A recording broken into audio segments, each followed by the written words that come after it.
शलाकया चक्षुरुन्मिलितं येन तस्मै श्रीगुरवे नमः।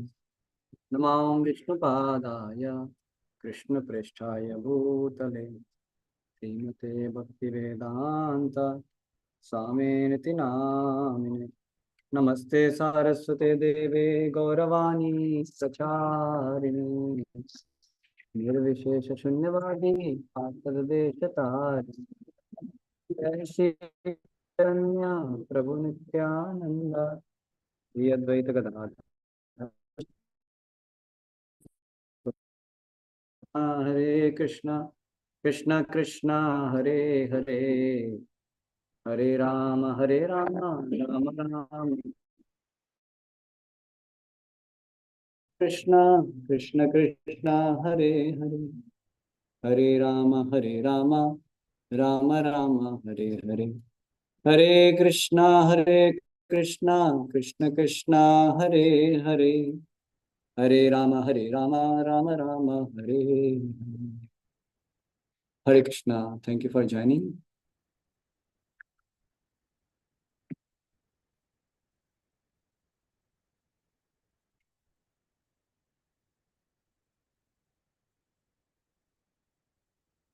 Let us call Xavier Prabhu also. Xavier. He's Scott. Xavier. So we were discussing from the second chapter. We have discussed till 15th verse, right? So now I have to start chapter 16. So I'll share the screen also.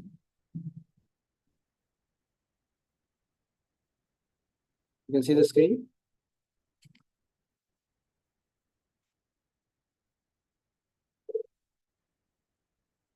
Yes, Prabhu.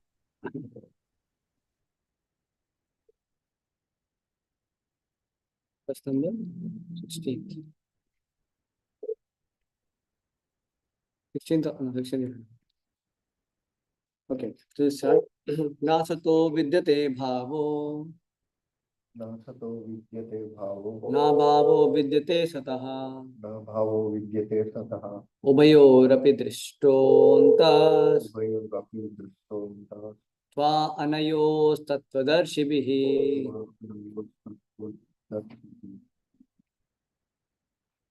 You can read. Those who are seers of the truth have concluded that of the non-existent there is no endurance, and of the eternal there is no change. This they have concluded by studying the nature of truth.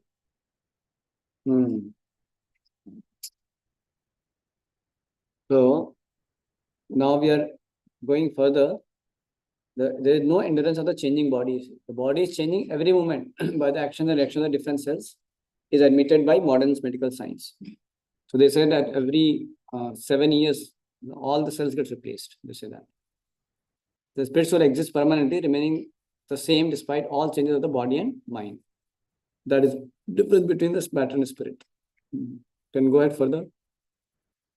So here is another thing.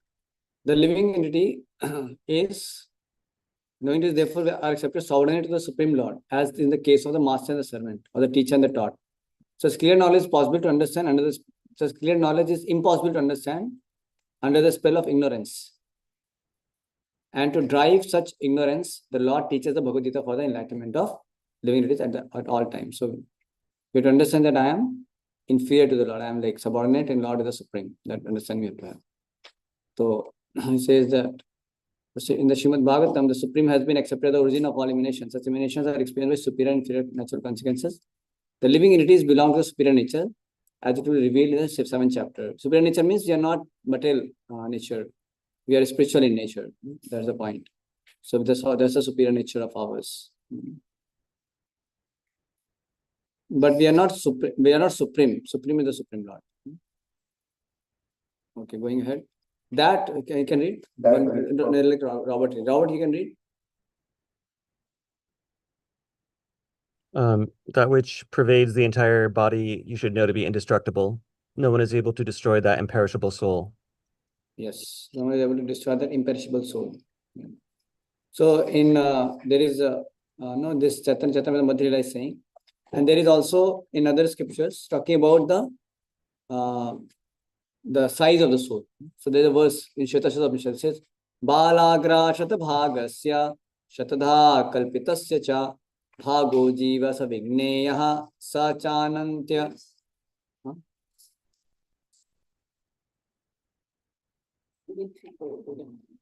Right? Who's next?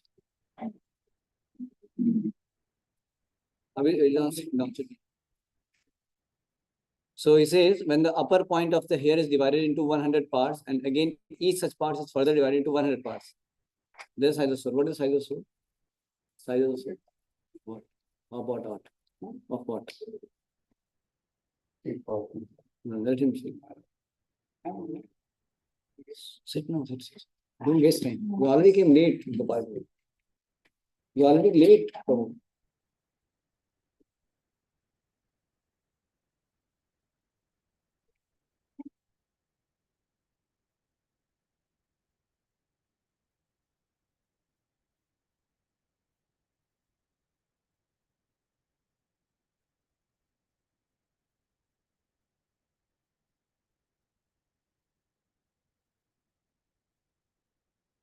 No, stay there.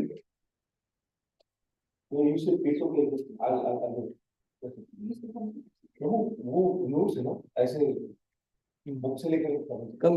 वो कभी I'll get it. Come. So the size of the soul, so we're talking about that. So the upper point of the hair is divided into 100 parts, and again each of such parts is divided into 100 parts again. So then one part is the size of the soul. So what is the size of the soul? 1/1000th of a part of the hair. Yeah. 1/10,000. 10,000. 1/10,000. So this is how the soul is so small, and this is given in the scriptures like that. So note down this. What is this? Okay, make the notes. Write down the size of the soul. Yeah. What? Okay. Verse are you on? What verse? 17. 17. Oh yeah. Size of the soul. You can write down size of the soul. Yeah, I don't need 1/10,000 of it. No, but you have to write something. Yeah. Okay, so the point is that see, size of the soul is so small, but you see such a big elephant, big animals, but they are also made so active. So it's such a small spark, it has so much power. Think about it. So much powerful the soul is. Soul is also considered Mahan. In one of the purport, Krishna, in 3rd chapter it will come, I think. Prabhupada writes in the purport that soul is Mahan. It's great. So it's just a minute part and parcel of Krishna, but it's so powerful. Can you imagine? It goes, so elephant is such a gigantic body, but the size of the soul is so small. But such a small size soul also can have so much of power to move such a big body also. So that's what is soul is so amazing. Correct now? Understand this point? Yeah. So it says this very spiritual is very small spiritual spark is the basic principle of the metal body. And the influence of the spiritual spark is spread all over the body as the influence of the active principle. You write down the side question. How did it go? Did? Yeah, good. Wow, I already broke. Right. Any human can understand that the metal body minus consciousness is a dead body. Write down this. Metal body minus consciousness is dead body. Metal body minus consciousness is dead body. So even when we have consciousness, body is dead only. But it is alive in the sense it is functioning. Like it is growing, it is getting maintained. One can have, one can get children, whatever. So, but the body itself is dead, but soul makes it functional. Correct. It's like a machine. Machine is dead, but some operator can make it operate. Right. But our bodily machine is a bit different from any other machine because it grows also. Our bodily machine can grow also. So it's a difference also. Okay.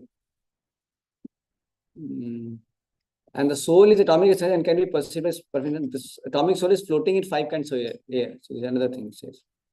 And is situated within the heart and spreads its influence all over the body. So, where the soul is situated? Within the region of heart. And where is heart? Left side or right side? Very good. Heart is left side or right side? Left, Yeah. So, where is the soul? Or most. left. Left side. Now, I have a question. Let's say somebody does heart transplantation. Somebody. So, what happens? Suppose I get heart transplantation from Sumit Prabhu. You take my heart, I take your heart. Then what will happen? No travel. Huh? Will soul be transferred or not? No. How? Because consciousness is also not travel. What do you think, Scott? If suppose heart transplantation happens, so what happens then? What is the case? Well, it's just the heart. You can't replace the soul now. Yeah, it is in the region of the heart. It does not mean that it is like bound by the heart. No, the soul is always spiritual in nature. Soul is spiritual in nature. Hmm? Soul is spiritual in nature. Soul is spiritual in nature. It's water they fill in And here. The one heart they is put it material. downstairs. So nothing material can Yes. bind the Bhagwan. soul. You getting this point now? Nothing material can bind the soul. So even if this is heart transplantation, the soul still remains with the same person. It's not that he's going to be a different person. So that point we have to write. So you can write this. The soul is floating in the 5 kinds of air and write all the airs also. So the airs are prana, apana, vyana, samana, and udana. These are 5 airs. And that soul is floating. Written? Yeah. You go ahead further. Written, no? The soul is floating in 5 kinds of air. Pran, apan, vyana, samana, and udana. We have been here for long. What are these? So prana vayu is actually the last one, which goes. What did you say of the other? Pran, apan, vyana, saman, and udana. It is the Purita. 2.17 after the verse.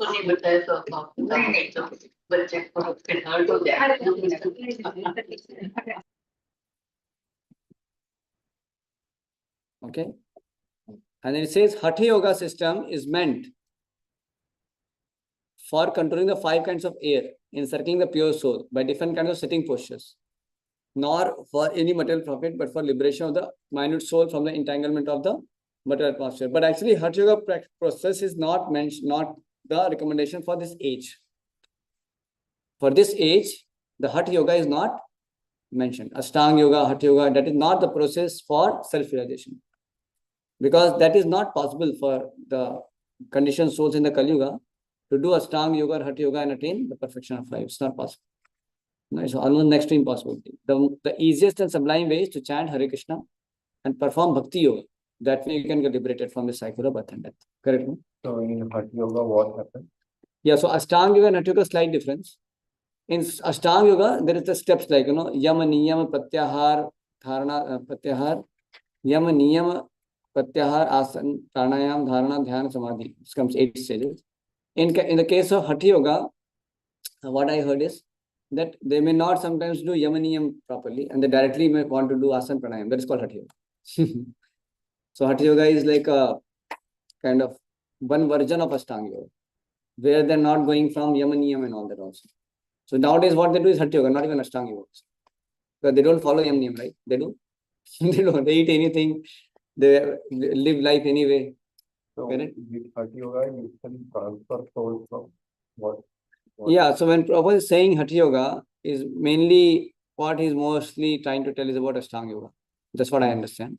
Because that is the process by which you can also try to control your mind and senses. And eventually having that control of, see the air when they're balanced, then you can have control of mind and senses also. Who gave you? Father gave him. What is that show?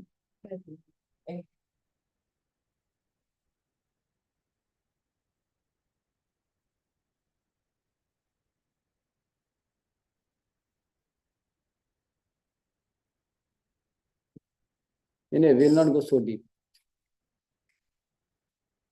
So anyway, you understand. So the point what I'm saying is that Prabhupada is mainly telling in the context of Ashtanga Yoga only. So what they do when they balance the air, no, then that's how the mind and senses control. Like pranayam, what it does, it just balances out the air, and that the air has a connection with mind. That's why there's a vaat ka issue ho gaya, then mind goes crazy. You know, they say in Ayurveda, if the air is not balanced, then one becomes erratic. That's why they say iska vaat बढ़ गया है. इसके कहते हैं बातुल हो गया है, बातुल. That vatul is coming from vata. And that vata is actually because of air. The air is not balanced properly. That is the dosha. It's called vata dosh. So not for any. So yeah. Okay, we'll go to next.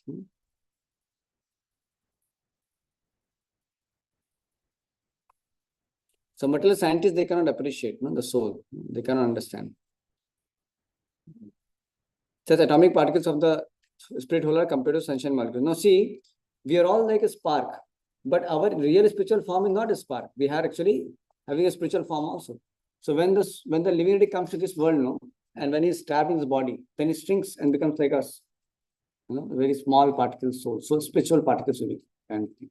But actually, when we revive our relationship with Krishna, then we again retain our original spiritual form also. So we have like spiritual form also.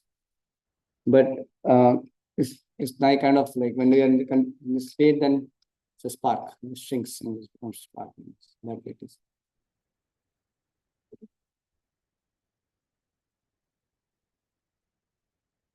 Of course, it is spiritual. So I don't know how to use that, but shrinking and all that. But it's like it remains like a particle. But actually, soul has its own spiritual form. When you revive your relationship, then you get this Swarupa also. Okay, the next verse, text 18. What you're writing here? Hold on. The verse. No, what is this? I thought it's schedule, huh? Oh my God. Okay. You want me to read from it? Yeah. The material body of indestructible, immeasurable, and eternal living entity is sure to come to an end. Therefore, fight, O descendant of heart. Yeah. So material body is perishable by nature. It may perish immediately or it may do so after 100 years. It is a question of time only. There's no chance of maintaining it indefinitely. But the spirit soul is minute and that it cannot even be seen by an enemy, say nothing of being killed. That's what I'm saying. Indestructible, immeasurable, eternal, and is sure eternal living entity is sure to come an end. The material body is sure to come an end. There were 5. So as soon as the spirit soul is out of the body, material body, the body begins to decompose. The body itself is unimportant. What is important is soul. Read further. Yeah. Neither he who thinks the living entity the slayer, nor he who thinks slain is in knowledge. For the self, not nor is slain. So one who thinks that is a slayer, is slain, is not knowledge. For self is not slain. So spirit soul is so small that it is impossible to kill him by any material weapon. So it says this. When the embodied living entity is hurt by fatal weapons, it is to be known that the living entity within the body is not killed.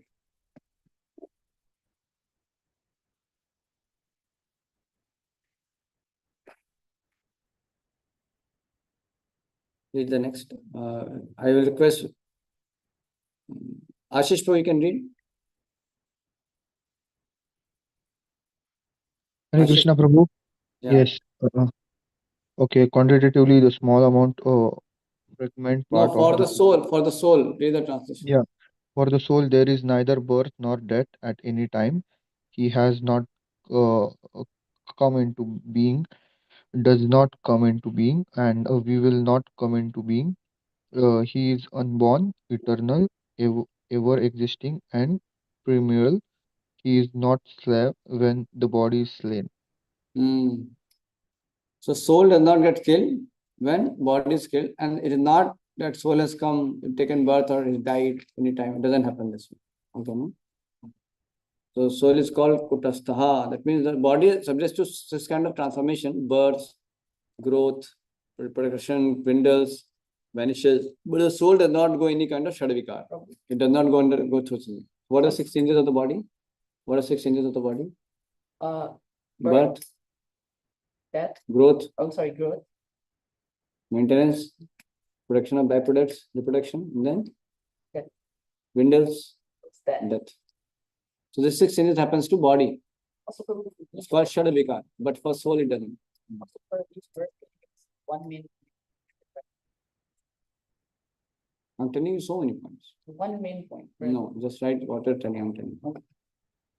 Just write down what I'm saying. All are good points. The main point is translation.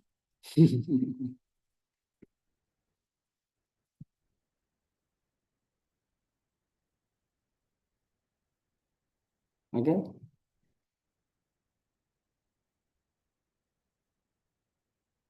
So it says here, you can see. The soul is full of knowledge, full always with consciousness. Therefore, consciousness is a symptom of the soul. Even if one does not find the soul in the heart where he is situated, one can still understand the presence of the soul simply by presence of the consciousness. Sometimes we do not find the sun in the sky, owing to the clouds or for some other reason, but the light of the sun is always there. We are convinced that it is therefore daytime. So as soon as there is a little light in the sky early in the morning, we can understand the sun is in the sky. Similarly, since there is some consciousness in all bodies, whether man or animal, we can understand that the presence of the soul is there. This consciousness of the soul is, however, different from the consciousness of the supreme consciousness. Consciousness is supreme because the supreme consciousness is all for all knowledge, past, present, future. We are minute, and that is complete.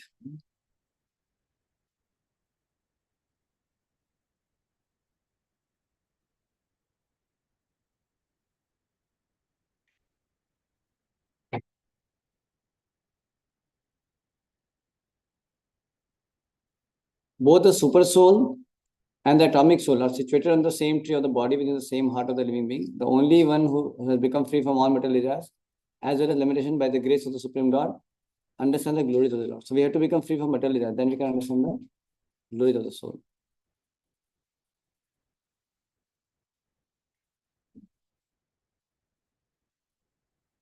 Krishna, the fountain of the super soul, and Arjuna is the atomic soul, forgetful of his real nature. Therefore, he requires to be enlightened even by Krishna or by his bona fide representatives, the spiritual master.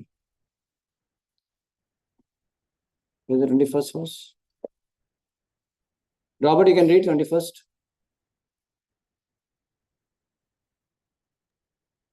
Oh, Partha, how can a person who knows that the soul is indestructible, eternal, unborn, and immutable kill anyone or cause anyone to kill? The violence cannot do anything to the soul. It's only for the body. Murder and violence, nothing.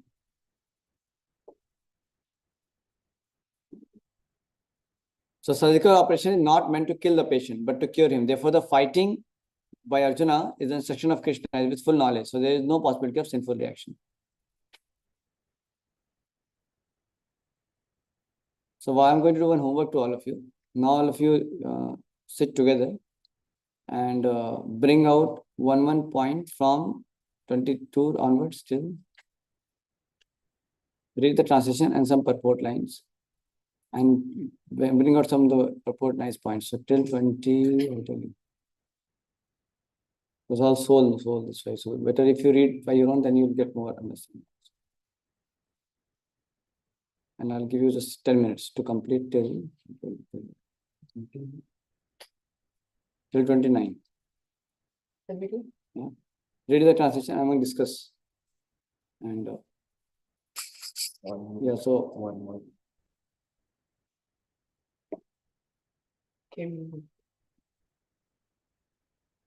So whether Venu Prabhu, you have the book.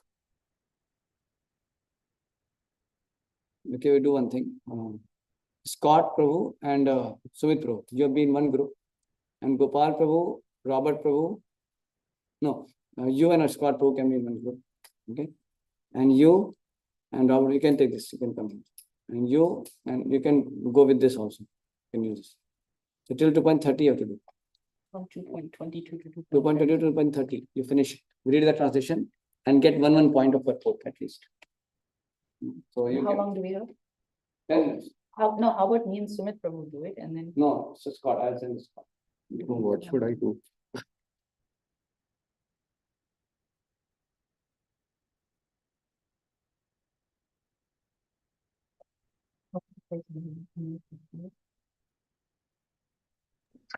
I missed that. I'm coming down right now. Hold on. Do one thing.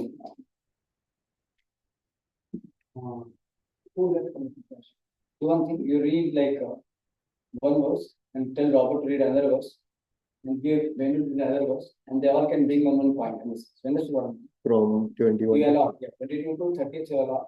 Yeah. So we are allotting the verses. So we are allotting the verses. So how many are there? 1, 2, 3, 4, 5, 6. 6 are there. How many? 22, 22, 30. So एक व्यक्ति दो, दूसरा व्यक्ति भी दो, बाकी एक एक सब divide. Right.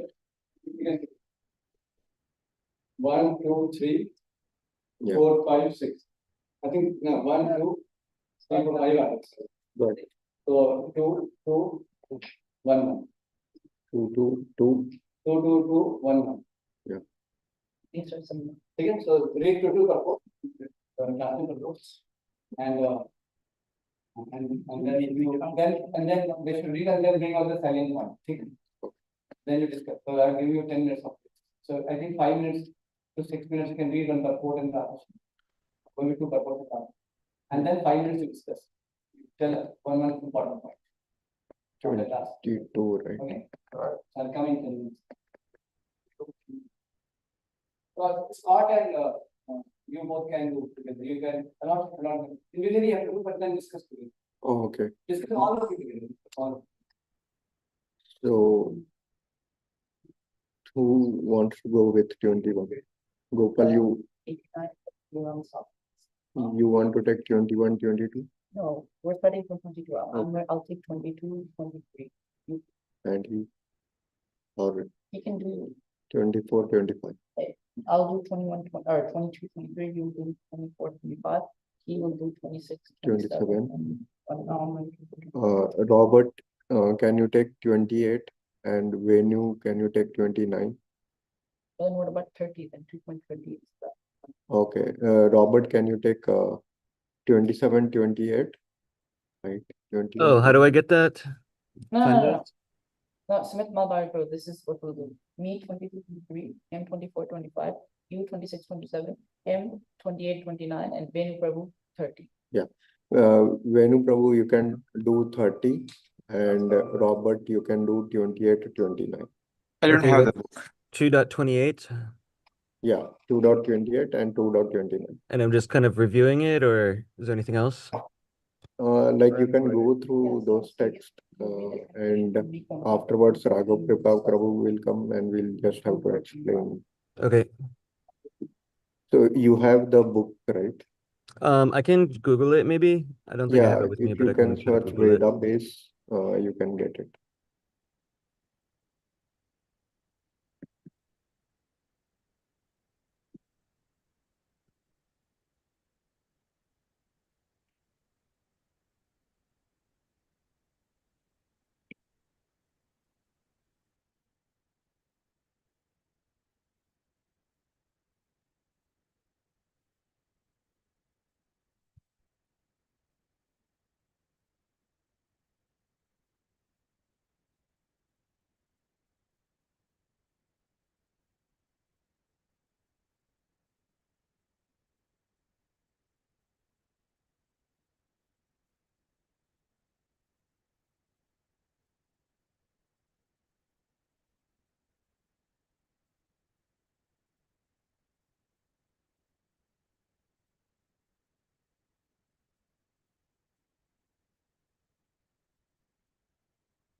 like that, like I have to function.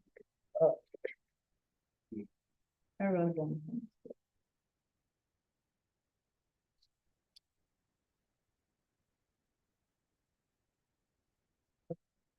I said,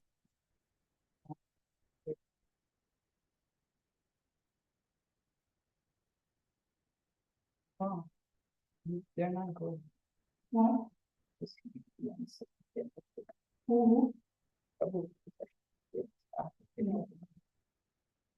Dad wants me to stay. No.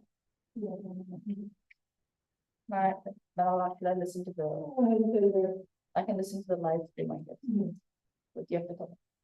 Yeah, then bring your MacBook.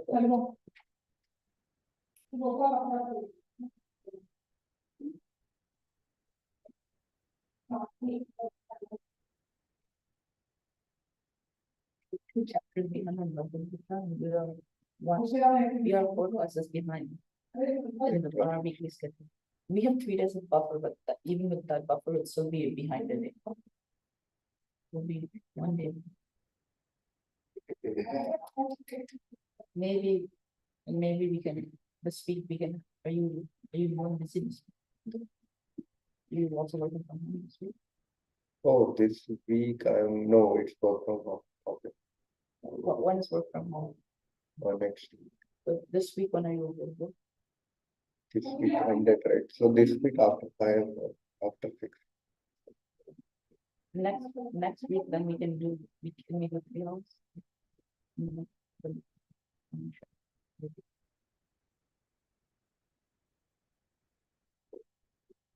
We want to.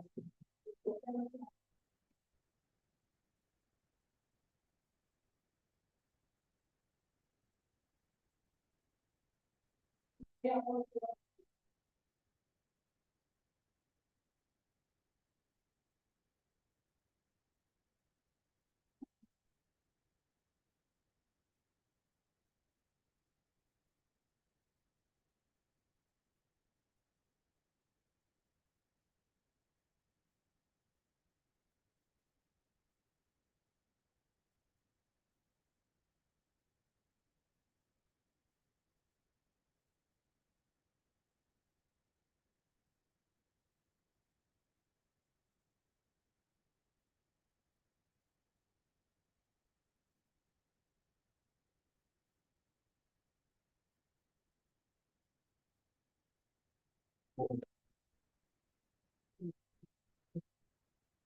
So,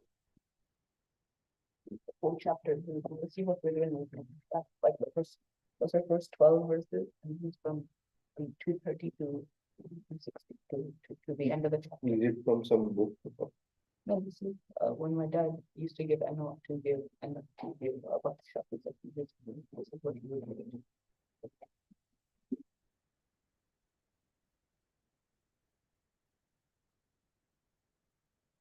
Even like AI, he's created a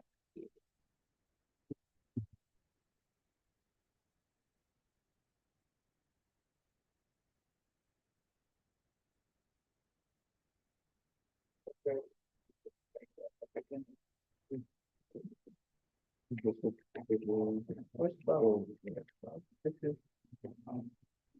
13 to 30 and 30 to the end of the. There is 70 people.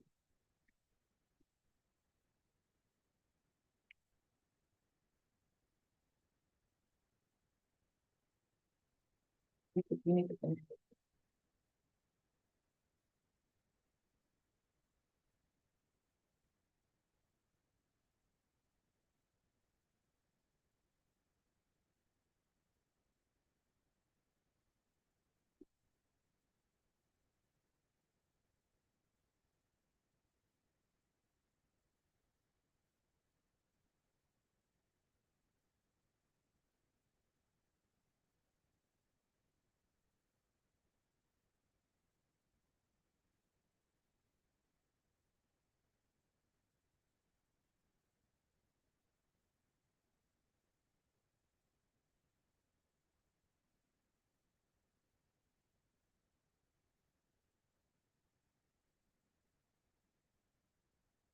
in 22 and 23, which reasons are addressed? Hmm? In 22 and 23 verse, which reasons are addressed? Well, there's two main reasons. First is, like, for example, for soul, the death of the changing worlds. So, basically, and then it talks about like the opinion of modern scientists on changing body. They accept the thinking of changing the body. Also, probably we're thinking on this week, but next week we can have 3 hours on the weekdays. So from if you're available 5 to 8. That we can catch up because we'll even with the 3 days of buffer will be one class. Yeah, no, he's free next week. This week he has work from us. Chalo, we'll discuss now. Okay. So you done this discussion? Yeah, I did 20. Did you write the notes? Where are the notes? Oh, Is the notes now you made? Just now? Show me. Good. So is not fat. Indigestion. Soul does not get indigestion in it. Can't understand, bro. The soul is I not. can read mine because mine are. Soul want me is. to read it out to you then? You want me to read it out to you? Your handwriting and Scott handwriting is quite similar. Oh, you want me to read it out? And both I can't read. I was not writing it properly. I was not expecting you to read it. Clearly defends the cleansing of the soul. Soul is steady versus body is temporary. Soul is proof that soul never We becomes did not old. discuss, we just wrote down the point. If you Oh, want, we you can want me to discuss. read it out loud to you? More qualities of the soul, individual soul is eternally. You read all the purpose? All the purpose? No, Yeah. everyone took like those two Okay. verses, like- but we did not discuss that. Did not discuss?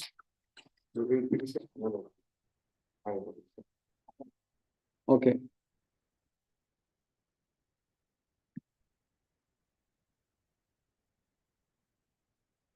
So, what happened to this?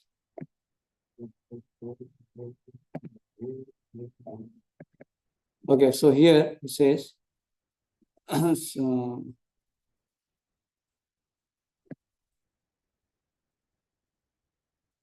yeah. So this verse is very good verse. A person who puts on new garments, giving up old ones, so simply passes on new metal bodies. So this is very often quoted verse because that shows that soul is different from the body, and body just treated as a shirt. Like shirt gets torn. That's not, you don't get torn. That's very nice verse. It's a very nice analogy. And there's a nice verse, and I want you to memorize this verse. Okay? So you can say after me that I think this verse will be there next also. A minute.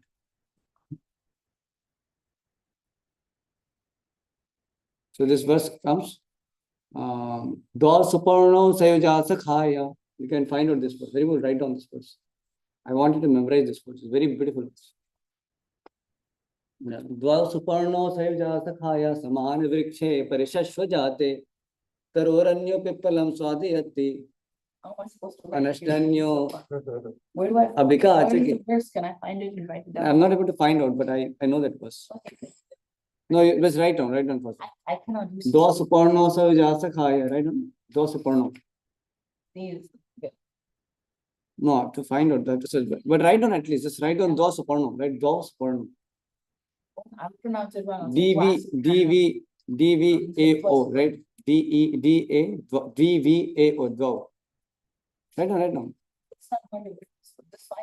You take the same, I'll take the same amount of time writing it as the same amount of time you take to find it.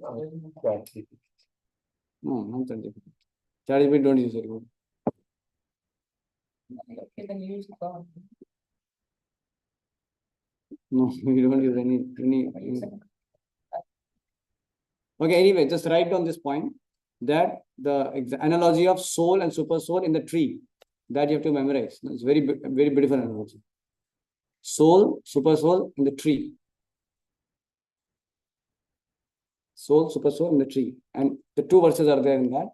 The first verse which I told, Do supurno saja sakhaya samanya vriksha parishashva jate taroranyo Pipilam Swadhyati, Anashtanya Avichakashiti. It says that there are two birds sitting in a tree,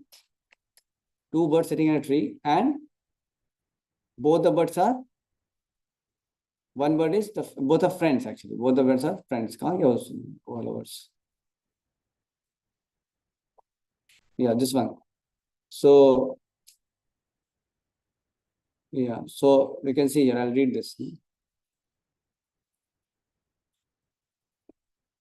the transference of the atomic soul to another body is made possible to the grace of the super soul.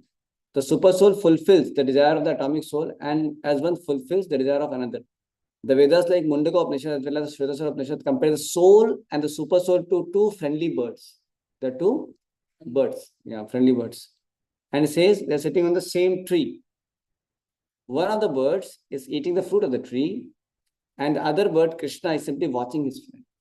See, this is a very important point because we have to always visualize and know Krishna is sitting in our heart. This is a body like a tree. Super soul is sitting here and soul is sitting also there. So now, in the same region of heart, the super soul is also there. Super soul and soul. So who is the closest person to you? Yeah, he's sitting right next to you. You see, right next to you sitting. So he's just there. If you just turn to him, you immediately find the guidance of Krishna. That's what he's saying here. That the soul, the bird, and the super soul, the Krishna bird, both are sitting. And what is happening? One of the birds is eating the fruit of the tree. So which bird is eating the fruit of the tree? Krishna bird. Krishna bird is eating the fruit of the tree. Soul. Krishna bird is eating the fruit of the tree, right? Soul. Now I just seeing whether you are really listening or just not listening. The soul is eating. And what are the different fruits? What are the different fruits? Different fruit material. Sometimes bitter, sometimes sweet. What are the sweet and bitter fruits? Happiness, distress, all that stuff. No? Dualities, basically. So different kinds of fruits are eating, right?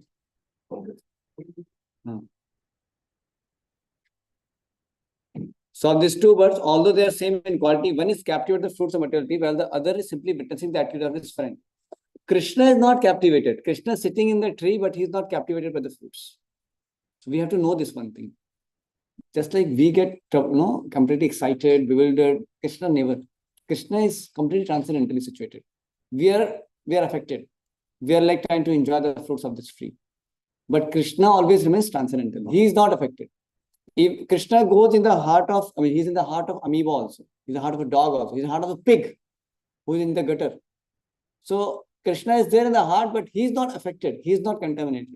He's not having any kind of attachment or aversion, anything. He's completely neutral, just sitting there, watching as a loving father. When and why he's watching, that's very important. Why he's watching, what he's doing. Krishna is simply watching his friend. For what? So of these two birds, although they are the same in quality, why the same in quality, Gopal Prabhu? Why they're same in quality? No, both of them are transcendental. Both of them are spiritual in nature. Both of them are spiritual in nature. They are not material. Both of them are spiritual in nature. That's why. So Krishna is witnessing bird and Arjuna is eating bird. Although they are friends, one is still the master and the other is the servant. No? So forgetfulness of this relationship by the atomic soul is the cause of one's changing his position. So when you forget that relationship, then only we are changing from one body to another body. And super soul also accompanies. In fact, it is said when someone dies, the first super soul leaves the body, and then soul also leaves the body, like that it is. Okay. No? So Jiva soul is struggling very hard on the tree of this material body. As soon as he agrees to accept the another bird, supreme as spiritual master, just immediately as soon as you very good. As soon as you accept the Krishna word, as soon as you accept the Supreme Lord, another bird as your master, immediately you are freed from the lamentation and everything. No? That's why Samana Vriksha Purusho Nimagno Anishaya Shochati Muyyamanaha Justam Yada Pashyati Manya Isham Asya Mahimanam Itivita Shokaha. So it says both are sitting the same tree and they're Samana Vriksha Purusho Nimagno. And this bird is completely absorbed in eating the fruits. Anishaya Shochati Muhimanaha. And he has given up the shelter and he is in lamentation and is bewildered. Who? The Jiva bird. And Justameda Pashanti Manyam Isham. If he sees that another bird and he takes his shelter, he recognizes and he takes his shelter, then Asya Mahimanam Iti Vita Shoka. And understanding the glory of the super soul bird, his lamentation and illusion is over. You understand this point? No? So Krishna is our heart-to-heart friend, that we have to know. So although the two birds sitting in the tree, the eating bird is fully engrossed in anxiety, moroseness, as they enjoy the fruits of the tree. But if the same way, some other, if he turns his face to his friend, who is the Lord and knows his glory, at once the suffering bird becomes free from all anxieties. So now this is a concept of so now because we are not able to understand what the super soul bird is wanting from us. So Paramatma, what it does, the spiritual master, what a spiritual master does, is spiritual master helps us to revive our relationship with our friend. This way, spiritual master is also our friend. Because this friend, spiritual master, he is a representative of this friend. But this friend sends him this friend. And what this friend does, this friend again revive that friendship. Understood? So, the spiritual master is the external manifestation of the super soul. He is a representative of the super soul. And he helps you to turn to the super soul and revive your relationship with a friend or relationship of yours with the super soul. This is the job of spiritual master. And then, so we are not hearing the instruction of the super soul now. So you should hear the instruction of the spiritual master. And that is actually the instruction of super soul. Because super soul is directing the friend how to act on his behalf. Because right now you're not ready directly. So he's like a wire medium. That's why spiritual master is called a wire medium. He's like in between the super soul and the Jiva bird. Like, you're getting this point? So this is a very important point to understand, that how super soul representative is the spiritual master. That's why you say, Guru is always in touch with Paramatma. So when we say, Guru knows about you everything. So how does he know about everything, Gopal Prabhu?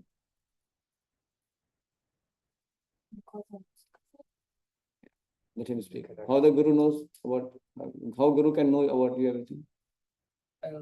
You just point super soul representative. Because he's in touch with super soul, and super soul is in your heart, and he's in touch. So super soul lets him know whatever way he needs to guide his disciples. He's empowered. He's not ordinary. He's empowered. You getting, no? Just like for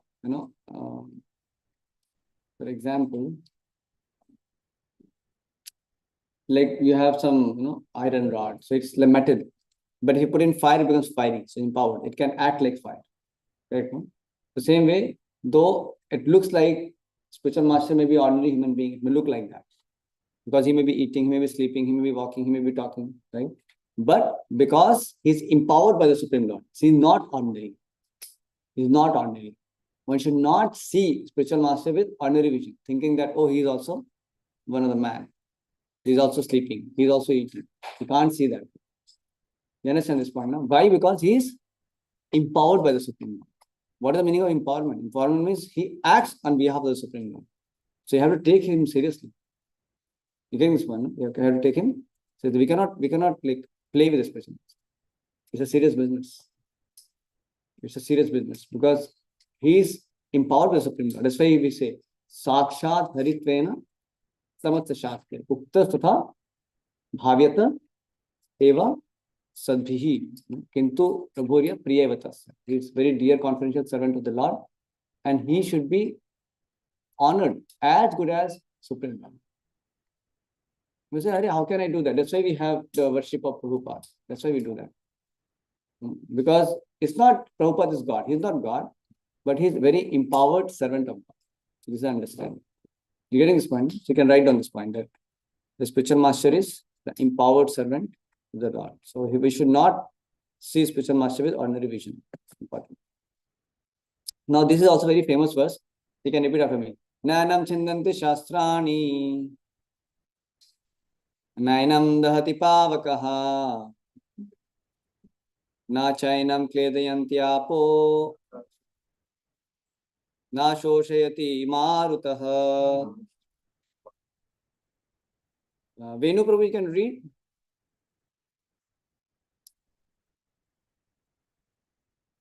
Okay, Robert, you can read.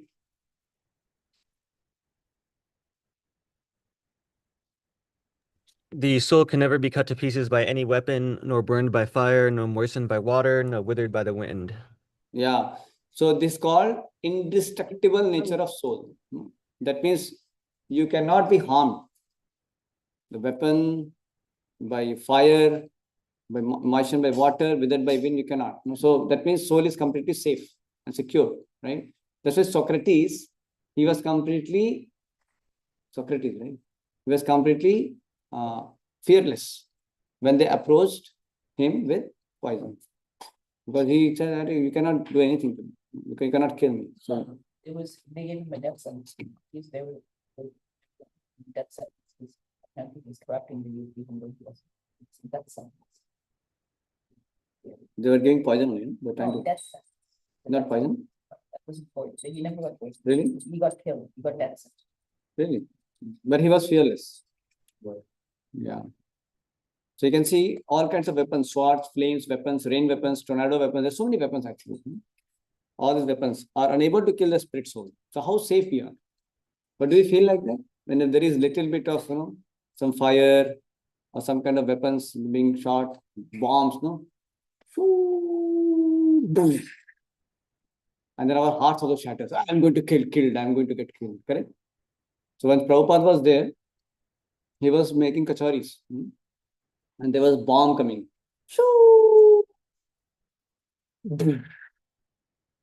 And all the devotees were like, thinking, my Lord, no, what's going to happen? Then they were telling Prabhupada, and Prabhupada was completely fearless. and they were making kachoris for Krishna. And then disciples said, Prabhupada, what to do with the bombs? We should leave what we should. Prabhupada said, don't worry. If a bomb blasts on our head in this room, then they are serving Krishna. So we will continue serving Krishna because we are not the body, we are soul. We are not dying. We'll continue serving Krishna wherever Krishna takes us next. Why you have to be fearful? And if suppose we don't die, if bomb doesn't blast on us, then we are anyway making kachoris, and we will offer to Krishna and we'll eat prasadam, and we are anyway serving Krishna. In both the case, we are safe. Why you have to worry about it? And Prabhupada is completely fearless. See, we may know theory, but we are so fearful. So why? Because this great soul, self-realized personality, they have full understanding that I am soul, and they have no fear of any of these weapons and everything. They can be fearless completely. So that is because the soul is actually completely safe. It cannot be killed or harmed or affected by any kinds of external weapons. And he's giving this example because Arjuna has to throw so many weapons, right? Pandavas and Arjuna have to throw so many weapons to Kauravas. So saying, don't worry, these weapons will not hurt. They will not harm the soul. This is another pacification what Krishna is giving. Okay. So another interesting thing here, see, Mayavadis, they think that individual soul actually is under ignorance, and when the ignorance is over, then what happens? They become one with the Supreme Soul. And so the point Prabhupada is saying here, the soul is not cleavable. You cannot cut the soul. It is not possible. See? So it is saying here, it is never possible to cut the individual soul from the original Supreme Soul. So how can you, then say that it's going to merge also? So it is not cuttable. That's why he's saying, soul cannot be cut. It cannot be burnt. So Mayavad philosophy, you cannot, that itself defeats the Maya philosophy because they're telling that, it is like separated and is covered by ignorance. But that is not possible. Correct, no? So we are always individual soul. We are eternally separated. Eternally separated means not like one point of time we came from. Cut करके ये सुमित प्रभु को बना दिया ऐसा नहीं था. They are always eternally existing, and this is very amazing thing. We are also eternal. Lord is also eternal. So, for example, see, we are called Sapeksha Satya, and God is called Nirpeksha Satya. You can write on these two things. It's a very important thing because many people have confusion about this thing. People think that the soul has come from God means it has got cut from God. People think sometimes they have that kind of idea. But Gita clarifies that's not like. That's why it says Mamaiva Amsha Jiva Loke Jibhuta Sanatana. I say clearly that we are eternally separated part and parcel of the Lord. We are never like cut from Supreme Lord. We are not like Krishna's cut his little chipped. Sumit Prabhu chipped. What was the point? Solely? Eternally No. separated part and parcel. Two words. So, separate. Oh, Sapeksha Satya, Nirpeksha Satya. So, So Nirpeksha Satya, I'll explain this. So look how it is. So Satya means eternal. You can think like that. Satya means Sat, no? Sat. It's eternal. So what is Nirpeksha Satya? So I'll explain you an example. Like sun, if you see sun. Sun and sun rays. No? So sun rays and sun, they are separate, no? Meaning, as soon as there is sun rays also. But the source of sun rays is sun. But it is not that the sun came and then sun rays came. Is it like that? They're always there. As soon as there is sun, there are sun rays also. You getting? But the source of sun rays is sun. That you can say. You getting this point? So same way, so God is called Nirpeksha Satya. That means it's independently eternal. But we are dependent eternal. Getting? So write down this. So like give the example of sun, sunshine. It's a very important one. Because this is a wonderful example to tell the people, to help them understand. Otherwise you think God is my source means at some point of time we are like created. We are never created. We are always existing. But we are connected eternally. How we are connected eternally? Just like sunshine and sun is connected eternally. And the source of sunshine is sun. So our source is God, Krishna. So this point has to be understood. Mother? Child? Daughter-in-law. All of us are in law only here. Actual son is also in-law because nobody is son and daughter and father and mother of anyone here. We are all individual souls. But as per the material law, we identify, he is my son, he is my... So everybody as per the material law is like that. This is how it is. So Sapeksha Satya, Nirpeksha Satya. Okay. So who is Nirpeksha Satya? Supreme Lord. Nirpeksha. Nirpeksha means he is independently supreme, right? And Sapeksha Satya, who is Sapeksha Satya? Souls. All the souls are Sapeksha Satya. Understood? No? So this is the one way to explain it. Okay. Okay, we'll go further. So it says, even after being liberated from illusion, see this point you can write down. Write down, even after being liberated from illusion, the living entity remains a separate identity. This is very important one because most of the people think that liberation means what? Merging. हम मोक्ष को प्राप्त करेंगे. We will get liberated. Means what? We will merge with God. That's what many people think. But he's saying that liberation means it's not that we are merging. We still remain individual living entity. Now people have difficulty to think what we will do. Still, if we remain as an individual, what we will do? I'm going to again pay the bills, work hard, have some spouse and have some challenges in family life and things like that. Have to earn livelihood and get the scolding of boss. Is it going to be happen like that? Because I'm an individual soul means I have a lot of problems also then. So people think that, okay, when I'm liberated means I merge with God, no problems, no existence. That's what they think. Correct? That's the idea people carry. Yeah. But that's not the real understanding of liberation. Liberation means simple. You act completely as per the servant of Krishna. You are completely realized that position and you're serving Krishna with love and devotion. That is liberation. So when we are performing devotional service, we are acting on liberated platform actually. Though we might have not been like fully purified of all our material tendencies or you understand, but we're actually doing all the activities of liberated souls. Chanting is the activity of liberated soul. Serving Krishna is the activity of liberated soul. So when we do it, then this becomes a process also for liberation. That means, so Prabhupada says, it is not that right now we are chanting and after liberation we will do something else. No, that time also we will be chanting.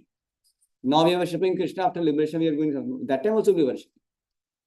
You understand? But what will happen is that time we will do with full blossomed love and devotion. Fully blossomed love and devotion we will worship Krishna. Intentionally, with full devotion, without any deviation, without any distraction, with pure love we will serve and serve Krishna, we engage in devotional activity. You got this point? This is how we will be when we get liberated.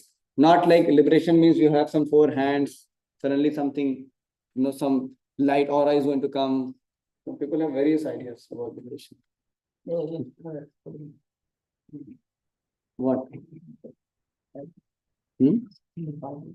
Bible what?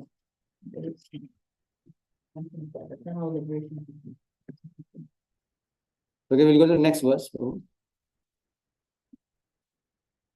So the next verse is, the individual is unbreakable, insoluble, and can neither be burned nor dried. He is everlasting, present everywhere, unchangeable, immovable, eternally the same. Okay. So he is unbreakable, insoluble. So we'll go further. The soul is invisible, inconceivable, immutable. Knowing this, you should not grieve for the body. This also is mentioned. I have some notes on this. Yeah. You made it? No problem. We'll go ahead later. So the Yeah, you can tell them. soul is indestructible and eternal, no matter what happens in the real world. In the material world, no matter what happens eternally, you're still there. It's always the same, but we can expand our knowledge and self-realization by taking up the Godhead personality. And then I said also, the soul isn't sterilized by fire, but is eternally pure, even though we don't realize it. Yeah. Yeah. Soul is eternally pure. Correct. Now we act in a contaminated way because they're covered. We are misled by body and identification. But actually, we always remain innate pure. The soul is innate pure always. So, and then he says, even if however you think the soul is always born and dies forever, still you have no reason to lament. Why? Even if you think like, still you have no reason to lament. Why? Because if one thinks soul is not that, then he doesn't have to, like Arjuna had that idea of carrying sin, right? Like if he fights this war, then he will carry that sin, so he doesn't have to think about it. No one laments. He says, no one laments the loss of a certain bulk of chemicals and stop discharging his prescribed duties. Correct. No? So even if he does not believe in existence of soul, they still have no cause for lamentation. Which is not true, but he's just telling, for example, just a kind of argument. And then he says, one who has taken his birth is sure to die. Anybody has taken birth, as soon as there is birth, there is death day also. So that means he's telling then, okay, you're killing Bhishma, he's dying now, but anyway they are going to die. If they don't die now, they will die later also. You cannot stop death, can you? No. So he's saying anybody who's taken birth, Bhishma has taken birth or not? Yes. Dronacharya has taken birth or not? Yes. So they have to die also. It's not that only if you kill, then they are dying, otherwise they will not die only. They are going to die anyway also. But right now, I want you to kill them now. You understand? No? So that's what is one of the classifications. They're anyway going to die. It's not like they're not going to die. And after death, again, they will take birth. It's not like they're gone. They'll take birth. So now, in order to serve duty, you should not lament. Got it, no? So see, the thing is that the people who are wise, they don't worry about birth and death. They worry about what is the right thing they should do. Like the Dadichi Muni. When Vishnu wanted him to give his bones for the service, then God Dadichi did? Died. Demigods came to ask, can you give me bones? Giving bones means asking life only. If I ask you, can you give me your bones? Your spinal cord and everything. You have to die basically. You cannot give just like that, correct? Yeah. So Dadichi, he actually agreed. He said, okay. You serve for the service of the Lord, fine. Because for him, death is nothing. Death is like, okay. The one body, it's like my shirt. You want my shirt? Okay, take the shirt. It's like that. He gave like this. So, Dronacharya, he taught his disciple, Drishtadyumna, all the military skills, even after knowing that this fellow is going to kill me. You know that, no? I discussed that. Yeah. Because he had to fight with Drupada, and Drupada got the son Drishtadyumna so that he can become, he can kill Dronacharya. And Dronacharya, he approached for education. Dronacharya knew he's meant to kill me. Still, he gave all education because I have to do my duty. Whether he kills me or not is a different thing. But my duty is to do it. So they were duty bound, see. They're man of principle. They did not worry about life and because they understood that is nothing. That's a simply change of clothes. That's how they had full conviction about it. They would see things beyond, like today, tomorrow, day after tomorrow. So we are not so lamenting it today will go on, tomorrow will come. We are very prepared for it. If it goes today, we are not crying, night has happened. We are going to go, we are going to tomorrow. Correct? Same way, this life is going to get one. Next life, we're continuing. You understand? So that is not a big deal. Nowadays, people do all varieties of things just to preserve the body. They will compromise their principles. No? They will, you understand? They'll do what not. They don't live life of principle. They live life of pleasure. For protecting the body, comforting the body, gratifying the body. They do. Yeah, just for material gratification, they do all that. For the fame, for the name, for so many things. But for great souls, it doesn't matter at all because they think this life is very small thing, just a small phase. So they live life of principles. So all created beings are unmanifest in their beginning, that means the body unmanifested. And the manifest in their intermediate and again unmanifest get annihilated. So what is the need for the lamentation? Okay, so we'll go ahead. Asharyam says some look on the soul as amazing, some describe him as amazing, some hear of him as amazing, while others, even after hearing about him, cannot understand. So it's not so easy to understand the concept of soul. It's not easy because soul is inconceivable. God is also inconceivable. Soul is also inconceivable. Both are inconceivable actually. Yes. I know about this. Yes. In 225, it said that the soul is so small and invisible, so we still have to believe it exists, even though we can't identify it or prove it scientifically. So it's like with a microscope, you couldn't be able to see it, but it's still there because we know Because? we know it. Like we know internally. Yeah, we are eternal. You said we know? Internally. Yeah. No, symptom is consciousness symptom, so consciousness also. So you may not be able to scientifically, observe through microscope because it's anti-matter. You cannot capture matter. I mean, you cannot capture something spiritual through your material eyes. Not possible. But you can see the symptom. Like you cannot see the electron, can you? You cannot see the electron. Even it's a matter also. But it's so small that you cannot see it. Even with very small microscope, you don't have microscope by which you can see the electron, correct? No, but still we know electron exists by its symptom. So by symptom, by consciousness, we can understand the soul exists. But you cannot scientifically go and observe and get a photo of it like that. You cannot get it because it's not material, it's spiritual. Yeah, we can do it fast. Don't worry. So he says, who dwells in the body can never be slain. Therefore, you need not grieve for anyone, for any living being. Correct? Yeah. Therefore, you need not live for any. So, it's actually when the soul is slain, then nothing happens to. I mean, the body is slain, then nothing happens to the soul. You got the point? He says, on the authority of Shri Krishna, one has to believe that there is a soul different from the material body. If we did not put for recording. Moment.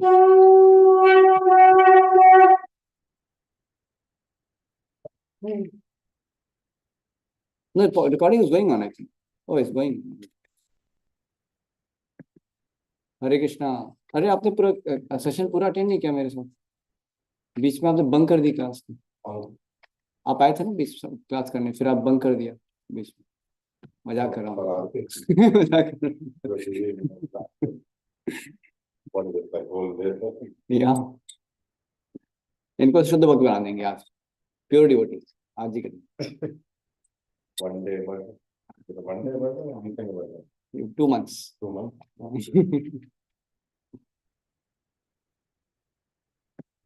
आपको भी admit करेंगे.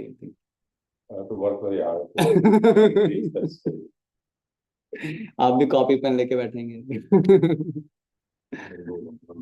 आपके बचपन को याद करेंगे. There's a one brahmachari said he forgot writing because only using laptop and Kindle. He told, I forgot writing. I don't know how to write now. Many years he did not write only. People also. Yeah, there's some like Robert Lin. So okay, so we will Though soul is immortal, violence is not encouraged. I told you this, right? By the time of war, it is not discouraged when there is actual need for it. So the killing of Arjuna by the order of Krishna is a different thing, you know. But just because somebody's soul, we cannot kill. That's we understood. Okay, now next. Considering your specific duty as Kshatriya, you should know that there is no better engagement for you than fighting on religious principles. So there is no need for hesitation. They say Chat means to hurt, Kshatriya. You know, trayate, to, and one who gives protection from harm is called Kshatriya. So one has to do his duty. That's what he's saying to him. Because he's Kshatriya, he should do it. So Dharma is saying Varnashrama and all that. Okay, what are the four Varna? Brahman, Kshatriya, Vaishya, Shudra, and Brahmachari, Grihastha, Vanprastha, Sannyas. There are four Varna and four Ashramas. Okay, then he says, O Partha, happier Kshatriyas to whom such fighting opposites come. And I think it is duty to fight as Kshatriya, but now he's going to give the reasons. Now he's going to give the reasons. Hare Krishna. You are from Jammu Kashmir? No. Himachal? Delhi. Delhi?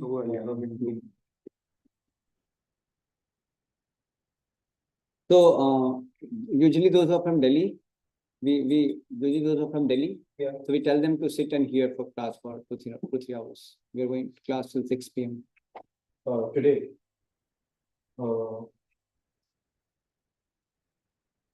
Okay. Great. You can sit.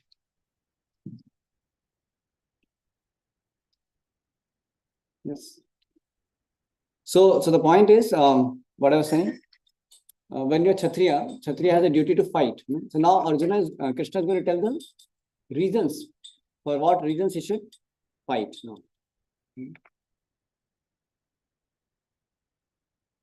So it says that for a Kshatriya to be on the battlefield and to become non-one in the philosophy of fools, there's a Kshatriya, he has to fight.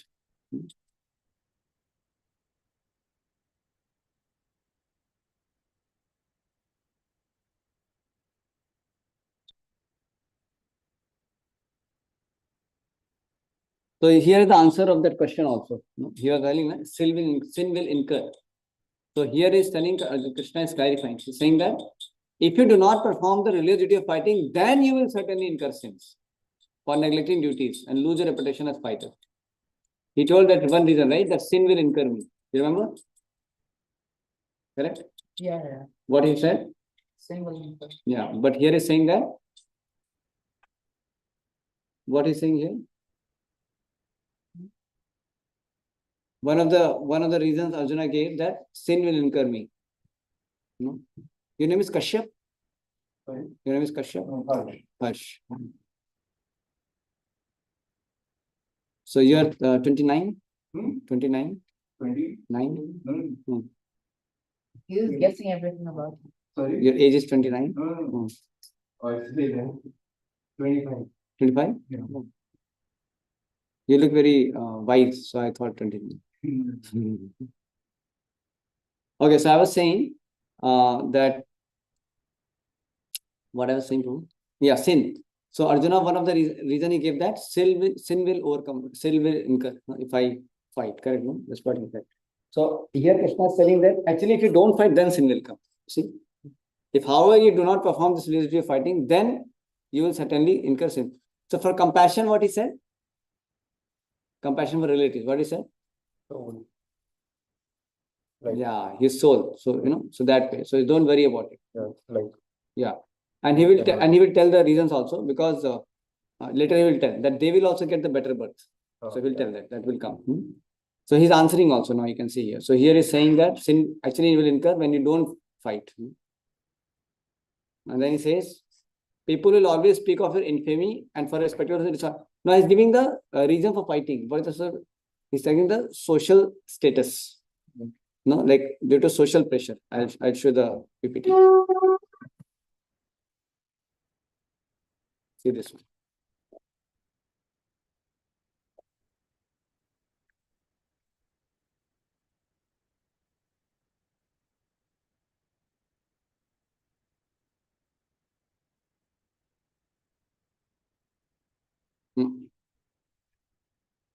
Not this one.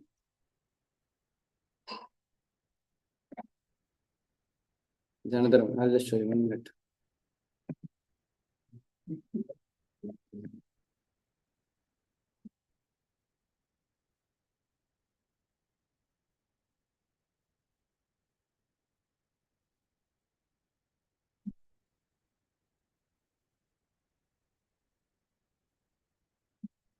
And 2.51 to 2.57. It's all just about Shastri.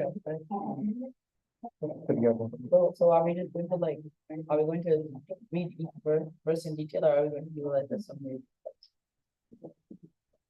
Yeah. Hmm? Let me just say. Is this the one? Drop up charge, No, not this. Huh? drop up charger, Yeah. Edit. and stuff about. Yeah, but there's a thunderbolt.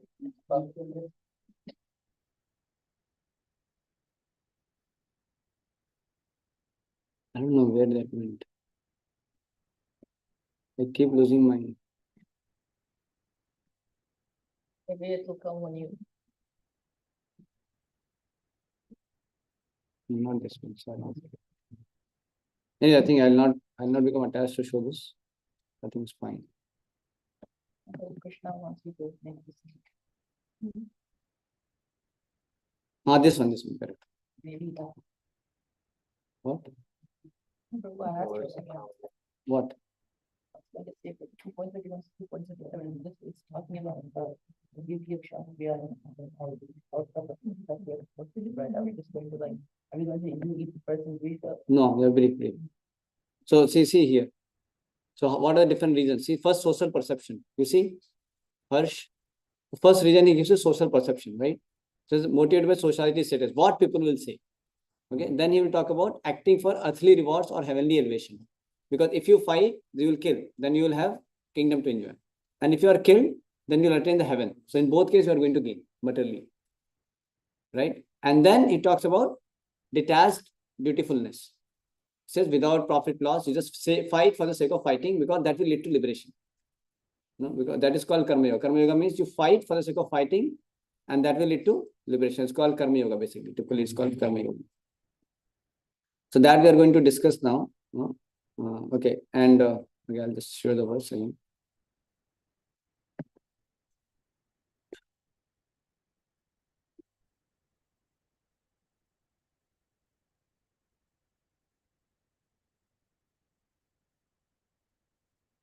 You can see here, this verse is saying, the great generals who have highly esteemed your name and fame will think that you have left the battlefield out of fear only, and thus they will consider you insignificant.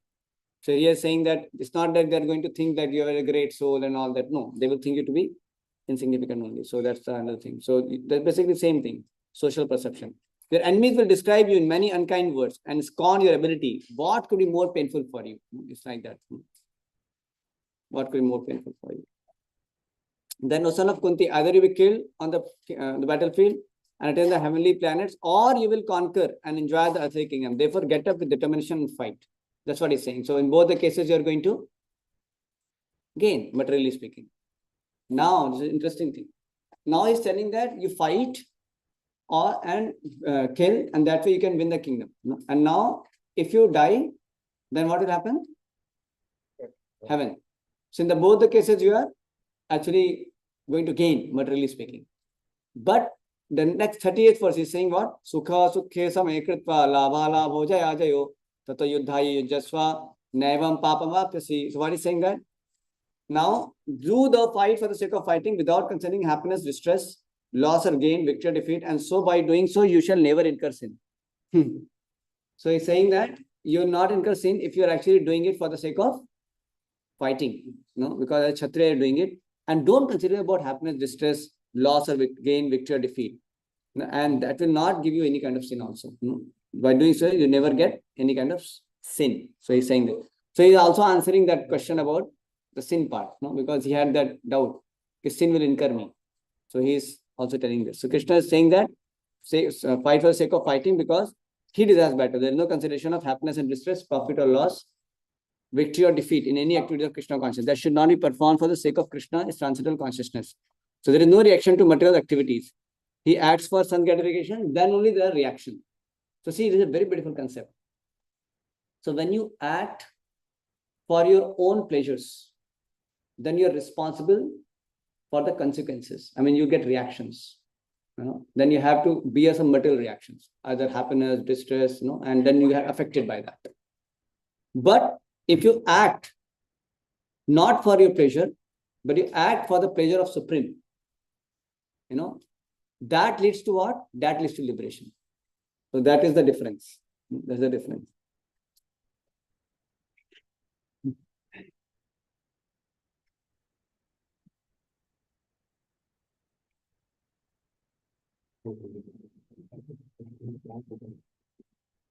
No online. With him only person.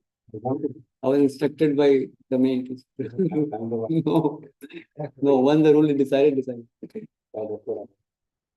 Yeah. You say sacrifice, no. He cannot sacrifice.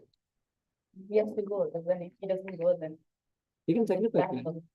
I have to go. If he goes, then I have to go. He wants to. He cannot sacrifice. I'll listen, Prabhu. I'll listen, and I'll also listen to the. I'll listen in the. No, I'll make sure he is. So, do you give a 10-minute break? नहीं break तो हमने दे दिया तो ये should get ready that's it. हाँ, इसको बोलना इसमें क्या होता है? बाद में काफी I'll make sure I'll also hear and I'll help you. Yeah, you always. No, but then I'll proxy teacher. so now you can join the Zoom while they're getting ready. You can hear also. Just give me. Yeah, I'll just take the phone and I'll actually listen. But you should not lose the flow. You have to be No, attentive. no, you can ask me questions, bro. You ask me questions.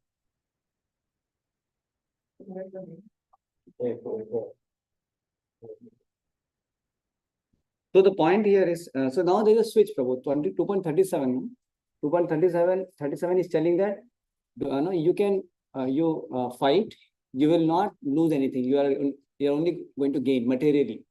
So first is giving the carrot of material enjoyment in 2.37. Correct, no? You think about it. Now think about it very carefully. Krishna, he himself is telling that, no, before that, I mean, he's the Supreme Lord and I mean, one should not work for material gratification, right? One should not work for some gratification. These things are very clear, but at the same time, here Krishna is telling that, no, you fight, and if you win, you'll enjoy the battle. I mean, you enjoy the kingdom. And if you lose, then you'll have heaven. So now Krishna is giving the carrot of material enjoyment. You see? So is it not contradictory? No. Is actually Krishna is trying to convince Arjuna to fight at different levels. At different levels. He's inspiring him to do his duty with different reasons at different levels. So this is not the highest reason for Arjuna to fight. For example, I'll tell you. Sometimes Prabhupada asks his disciples, what is the use of you being Americans if we cannot do something big? So Prabhupada only taught, no, we are not the body, we are soul. And now Prabhupada is only telling, what is the use of you being Americans if we cannot do something big? We are not Americans, we are not Indians, we are souls, we are not the body. Correct, no? So it is simply to, relate to them and help them understand that, okay, you should do this. Like sometimes, father may say the child, what are the use of you being,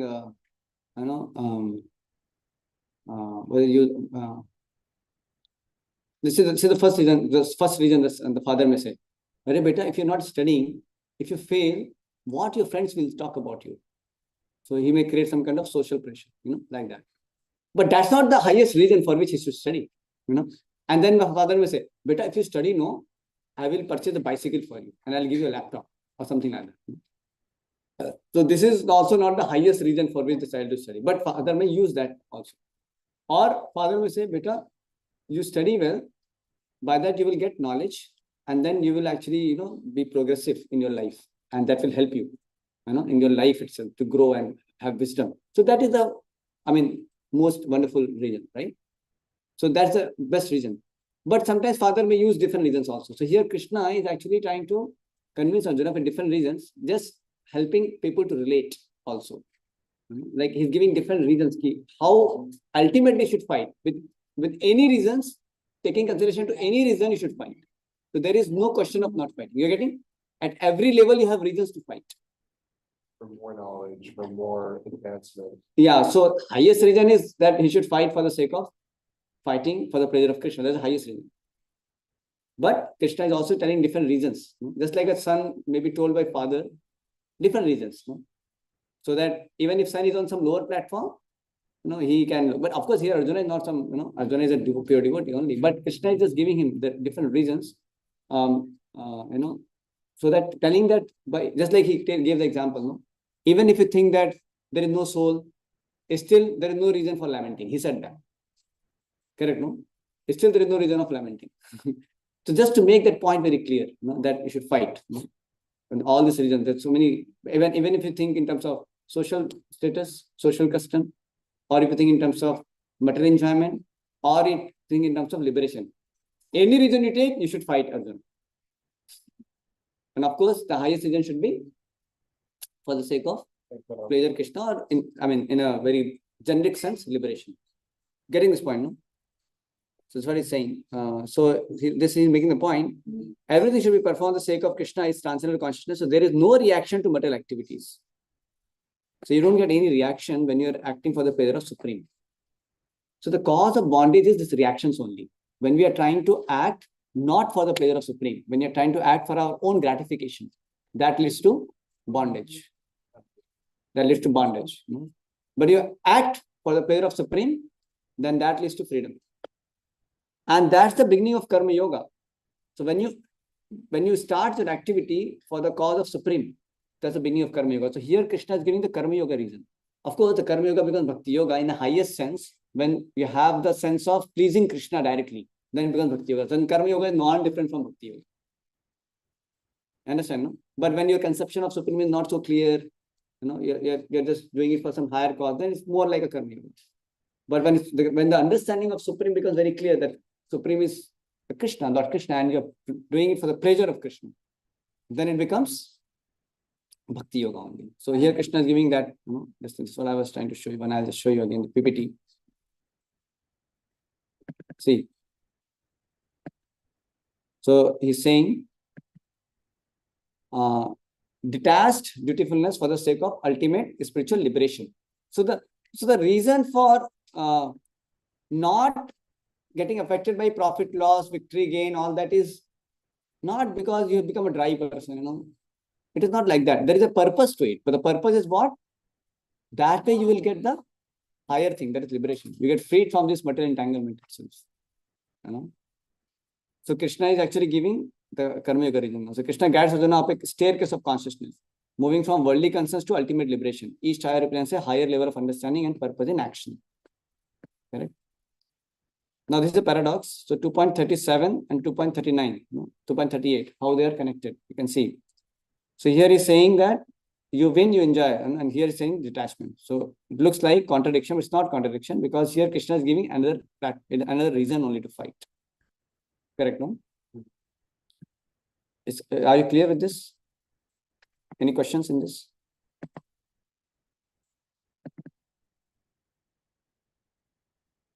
Now we will go to next verse. Okay, so he says, when you're surrendering to Krishna, then you're not having any obligation, any reaction. So there's a verse. Devarshi Bhutatma Ninam Pitranam Na Kinkaro Nayam Rini Charajan Sarvatmanaya Sharanam Charanyam Kato Mukundam Parihitya Kartam. Anyone who has completely surrendered unto Krishna, Mukunda, giving up all other duties, is no longer a debtor, nor is he obliged to anyone, nor the demigods, nor the sages, nor the people in general, nor kinsmen, nor humanity, nor forefathers. That is the indirect hint given by Krishna to Arjuna in this verse, and the matter will be more clearly explained in the following verses. Okay, we'll go next. And then Krishna is saying here, thus far I have described this knowledge to you through analytical study. Now listen, I explain it in terms of working without fruitive results. That is called Karma Yoga. Or eventually when you have that highest sense that Krishna is the Supreme Lord and I am offering all my fruits for Krishna, then it becomes Bhakti Yoga. So Sanapratha, when you act in such knowledge, you can free yourself from the bondage of work. Clear, no? So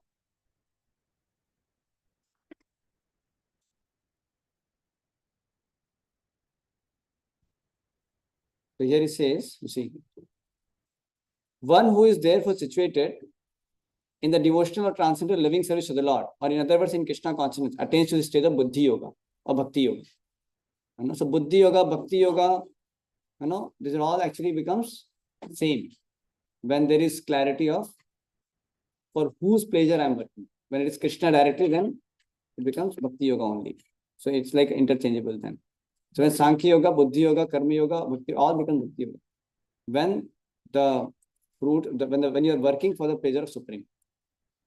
So Bhakti Yoga is basically consciousness. I was talking other day. You understand? No? It's not about this activity, it's about the consciousness. When the consciousness is fully for the pleasure of Supreme Lord, then becomes Bhakti Yoga only. Even though you are doing activity, let's say you are working in a company, but if your consciousness is fully aligned in terms of pleasing Krishna, then that activity itself becomes devotional service.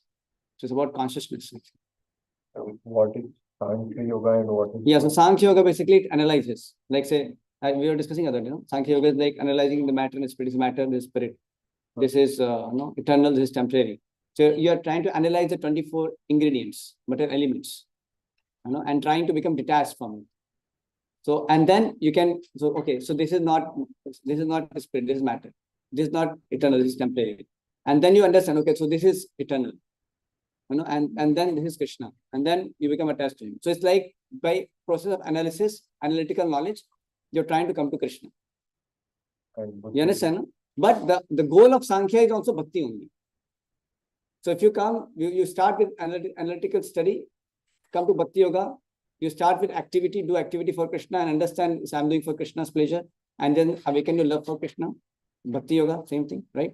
Or you're, studying the scriptures and understanding Krishna and developing appreciation for Krishna, and then you becoming the lover of Krishna. That is also so all these yogas actually culminate in Bhakti Yoga when that consciousness is coming to this point that Krishna is is ultimate shelter of mind, and you have clear conception of Krishna as the Supreme Personality of Godhead, and your devotion for him is blossomed. So all that becomes actually part of Bhakti Yoga. You got this point? Yeah.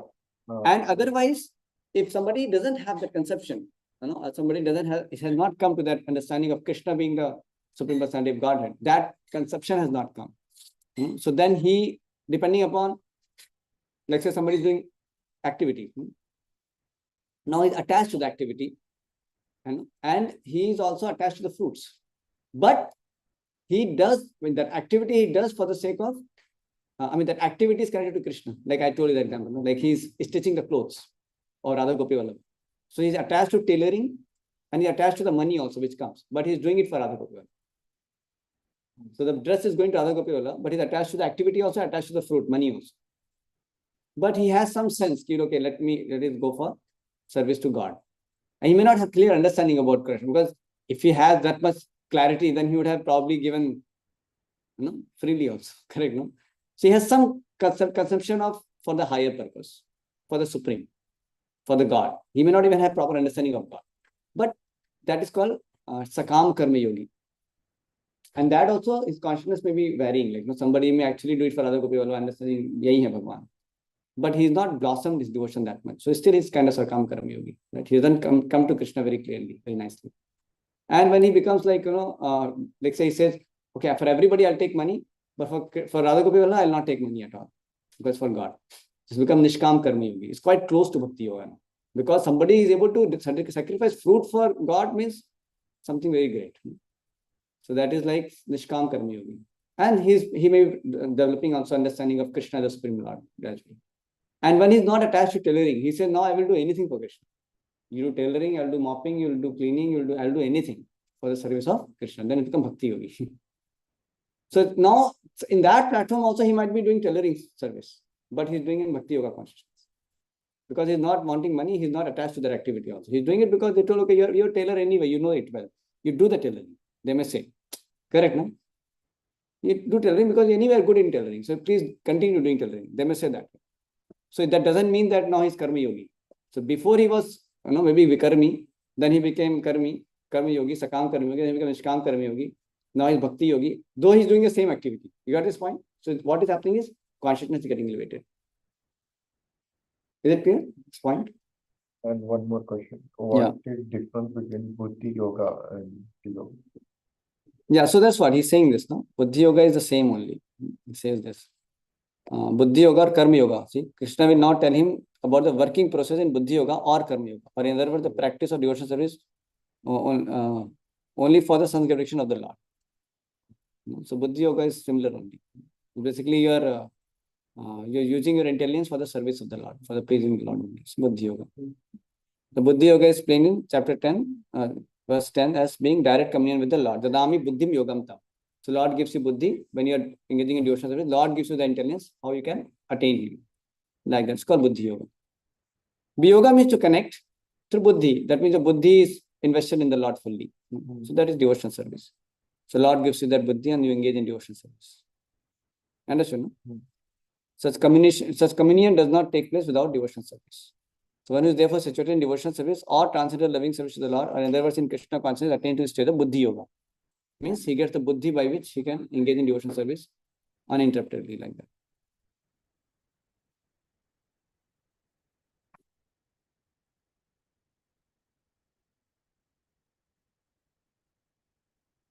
Hello.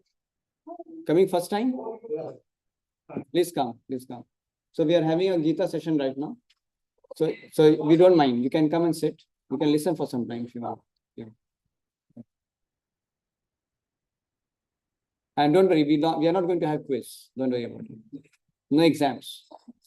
You're just listening.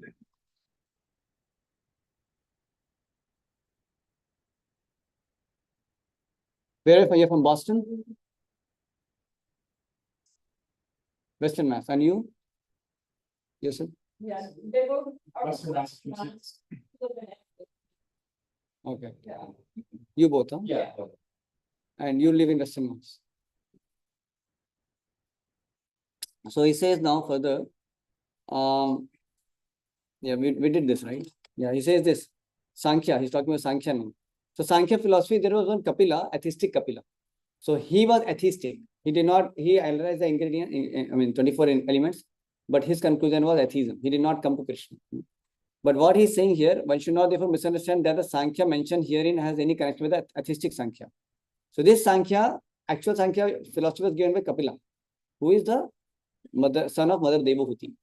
And that Sankhya philosophy is the actually whole philosophy of Bhakti Yoga only. Because their analysis of material nature is in line with devotion. The conclusion is to come to devotional service of the Lord, like that. So he says this, Mother Devahuti, son of Mother Devahuti is Kapila. So one should not therefore misunderstand that the Sankhya Yoga mentioned here in the connection with atheism, nor did that philosophy have any influence in that time. Because real Sankhya philosophy described by Lord Kapila Srimad Bhagavatam, and even that Sankhya has nothing to do with current topics. Here Sankhya means what?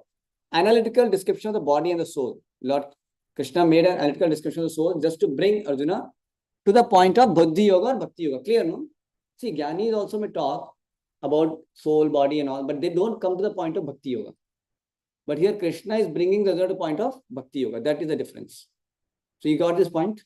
So that way, this Sankhya is not different from Buddhi Yoga or Bhakti Yoga. Because it is coming to the point of Bhakti Yoga. Because end result, you understand? Now see the end. If the end is Bhakti Yoga, then this Sankhya actually is part of Bhakti Yoga. Because it's like, so we are also talking about, right? That how material world is miserable, how the sense gratification gives to misery. It is not directly like, devotion. We are not talking about devotion to Krishna, are we? Are we saying about loving Krishna when we are saying that sense gratification will bring you misery? We are not. But it is leading to Krishna Bhakti.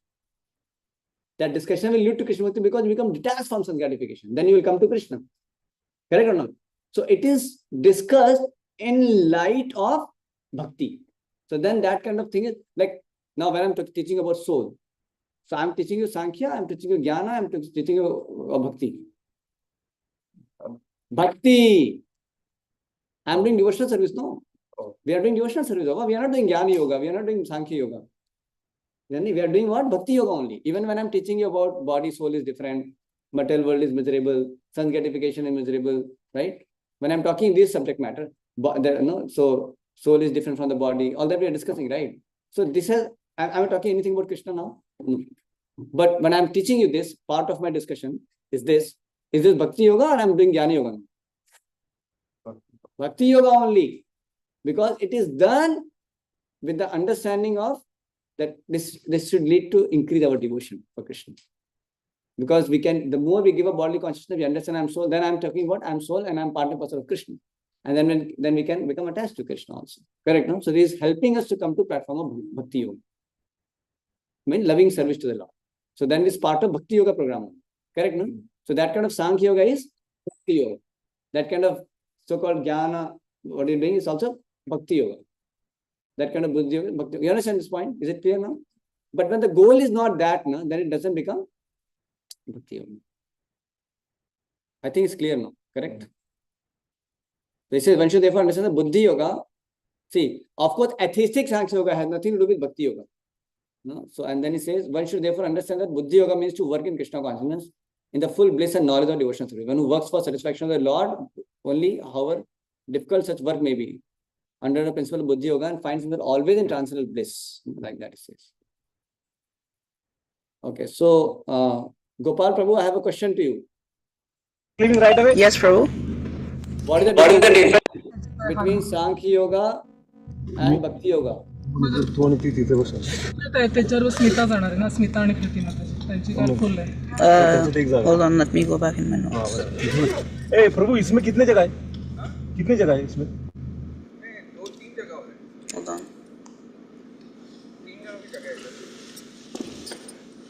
हाँ. ए उसको wait करने बोलो. Wait. You are telling Haribol, Sankhya Yoga, Bhakti Yoga. आणि कनिका एकत्र राहतो, तुम्ही आणि गोपालचा. तू आणि याच्यात Prabhu, there's people talking. Can you ask the question like for a couple minutes? Okay. Okay, the next verse. Neha Bikramana Shosti Pratyavayo na Vidyate Swarpamapi Dharmasya Trayato Mahato. Now Krishna is telling, if you start this path of liberation, the path of Karma Yoga is essentially actually Bhakti Yoga, as I said, because Krishna is eventually wanting Arjuna to lead to Bhakti Yoga, correct, no? So that way we can say Bhakti Yoga, okay? So on this path, there is no loss and there is no diminution. Little advancement on this path can protect one from the greatest type of fear. You are leaving us? Okay. We are going to come back. So we'll do one thing. We do have sessions, at Thursdays. So Scott also comes there, and Robert also comes. You can join that. It's like every Thursday at 7 p.m. Oh, okay. So do you mind, like, we can exchange our numbers, we can invite you. Yeah. If you are okay, we can. Okay. Yep. Yeah. So you can tell your number, I can invite you then. Okay. Yeah. I'll be back. You'd like to share your number now?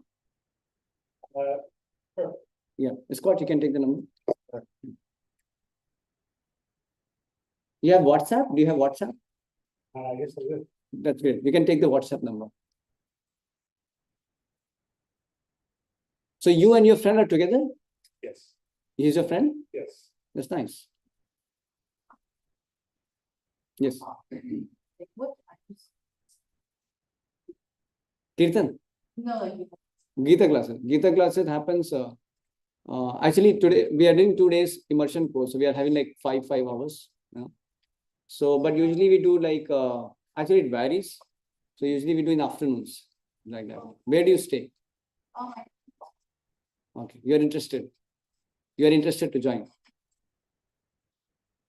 So usually, yeah, I mean, what we can do, you can be in a group and we can inform you. Like, so sometimes, I mean, we have like different courses, different times like that. So we can inform you.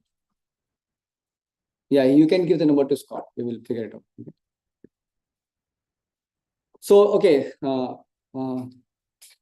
Scott, you can take her number also. Thank you. You save the name, Scott? I sent him the link to the chat. Okay, but you have saved his number also. At least you have his number, right? No, I don't have the number, but he could. Yeah, I'll apply. If you text to the chat. Yeah. Should be able to. Thank you very much. No, but you must be having his number, no? You send the text, right? Yeah, but I think, yeah, no, yeah, I have his number. Yeah, that's all. So you can keep that number. So where do you study? Where I study? You studying or working? Yeah, Okay. I'm studying at Harvard. Harvard. Yeah. Okay. And she's also Harvard? Okay. What are you doing? MS, Masters? Oh, no, I'm doing my undergraduate. Which year? Which year? We're both going to our last year. Okay. So can we continue, Prabhu? We can continue. You took the number? What do you? Okay, take the number and then.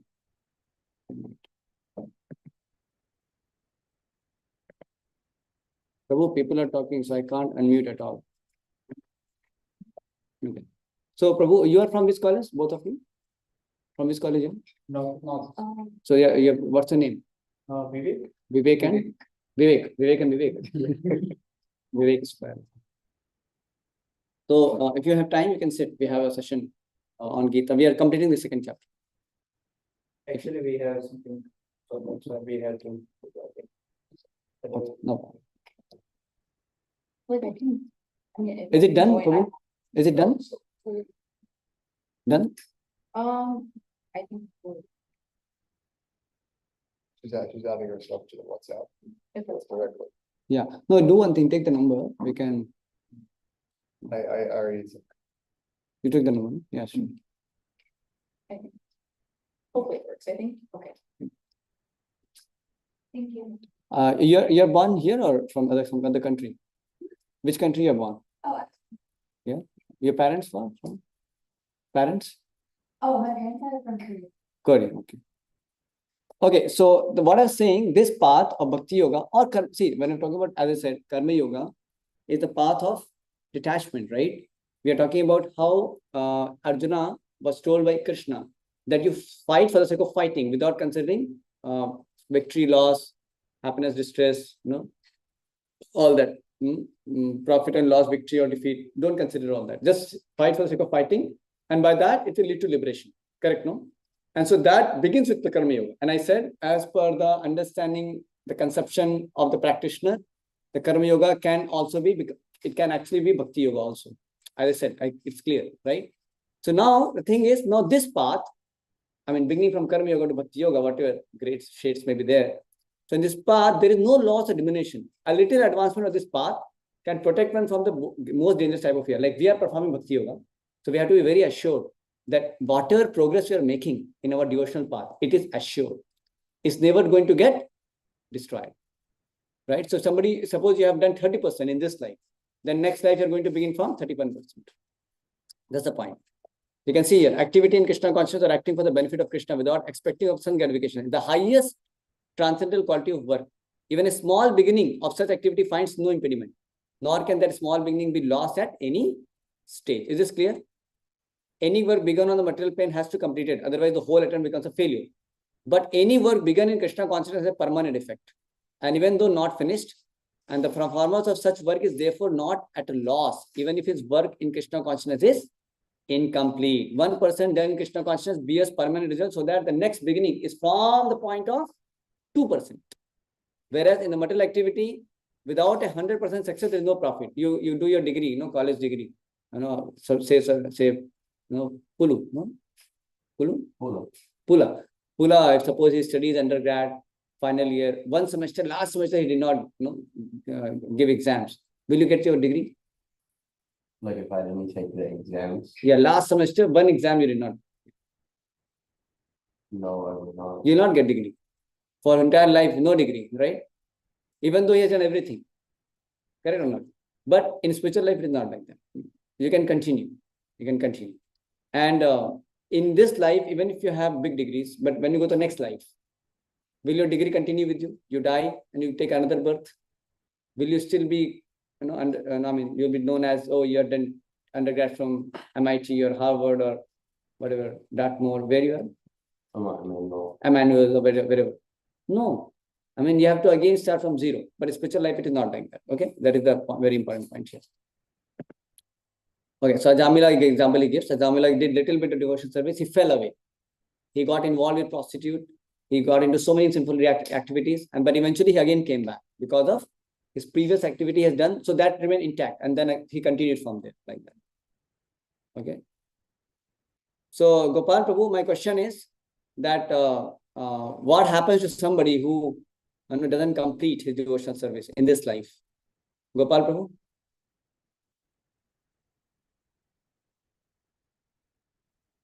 Haribol, Gopal Prabhu, what happens to somebody who doesn't complete his devotional service in this life?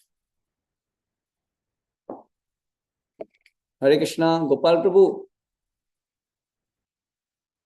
What happens to someone who doesn't complete his devotional service in this life? Huh? You can message, no? Chat, send the message. You can send the message. You're from where? Yep, your good self. Also, you're working there? Studying? Where do you study? No, you're working now? No. Searching for job? Oh. You look peaceful. Looks like you already have job. You look very peaceful and happy. Generally, those who don't have job, they're like, but you look very peaceful and happy. What's the secret? You read Gita? No? Amazing. So, and you're from? It's for Northeastern. No, Northeastern. Oh, no, me. Oh, you together or separate? Okay. So, BU, graduated? Yeah, that's Over. Over. Or no, just started. Before that, undergrad, huh? From BU only. Yeah. So, we'll go ahead further. So now this, okay, he given the answer. He's saying yes, but what yes? No answer is given. So he says that next verse we will do now. So you understand, there is no diminution. So now Krishna is telling, see, there is no loss. So now see, wait a minute, think about it. Krishna is assuring, whatever endeavor you do, it is permanent effect. Okay? You are not getting. Now Krishna is telling, now see, first thing, it is going to take you liberation. First thing. Second thing is, whatever endeavor you do, it is permanent. It's not going to get lost. Now Krishna is telling, don't think anything. Now put your full focus. Then he says, you see, this is a very powerful verse. Vyavasayatmika buddhi, can say, Ekaha kurunandana, Bahushakha hi anantasya, Buddhayo vyavasayina. You both are going to senior, no? Senior. Yeah. Huh? Senior, no? You're going to senior. Yeah. Both of you. Going to senior.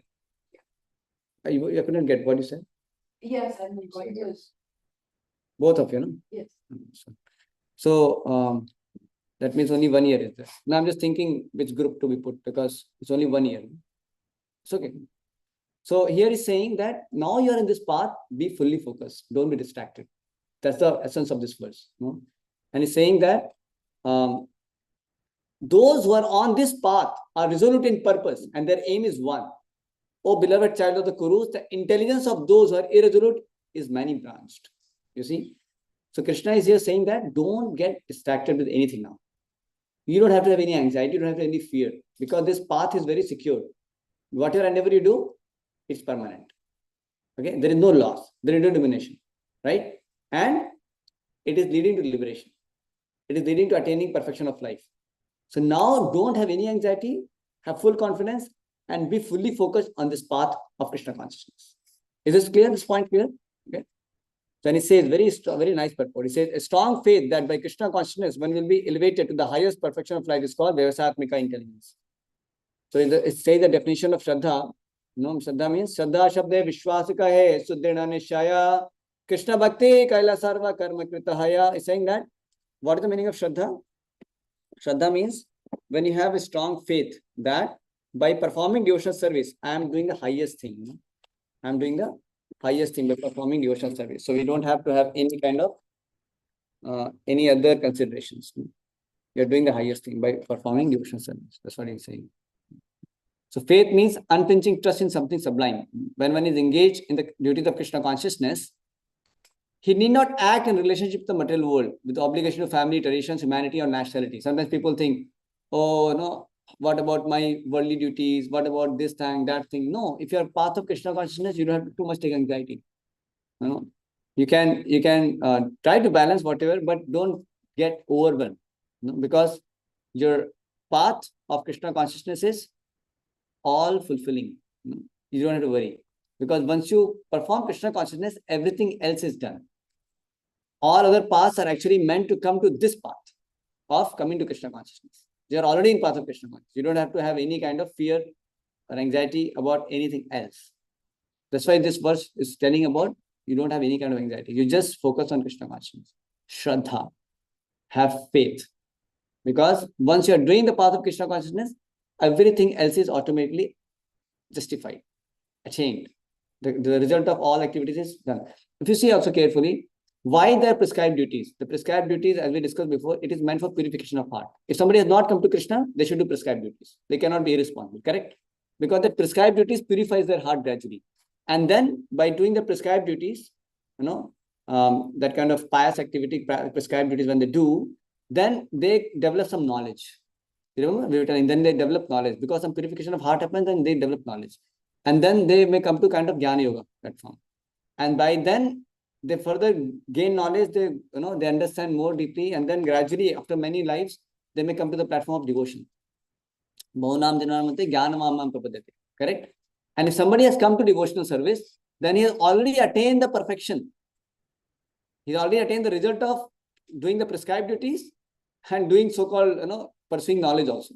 He's already attained that. So why should you get having any anxiety of, oh, I'm not able to do prescribed duty very nicely, something like that? No. So for a devotee, he doesn't do prescribed duty. He does devotional service through his prescribed duties also. You see, his all activities become devotional service.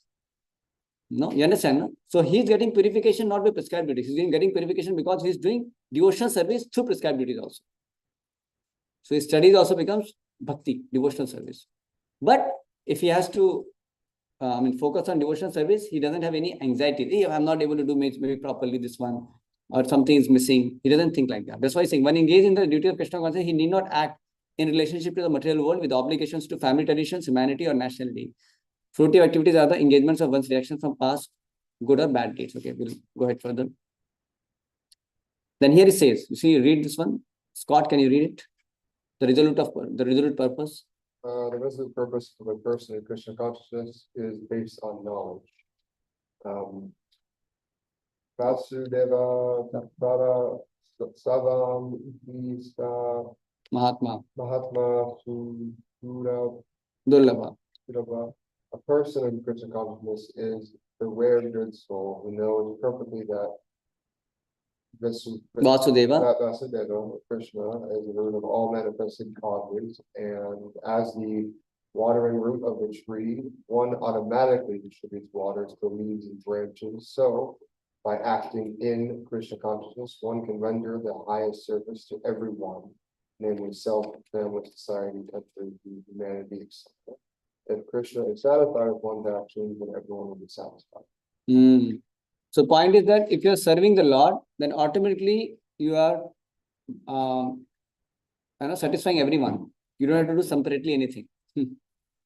That is the highest thing you're doing. Just like somebody is working for the government as secretary of Trump, the president, or somebody like that.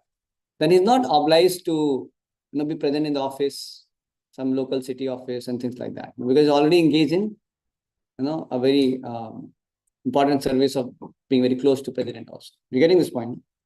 So that way one need not fear when somebody is serving Krishna.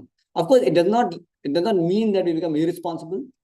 It's not kind of some artificial way we do it, and we just take the name of our Krishna consciousness and try to just be irresponsible. And Krishna consciousness also we are not doing. No, we are like just sleeping over here. That's not the point.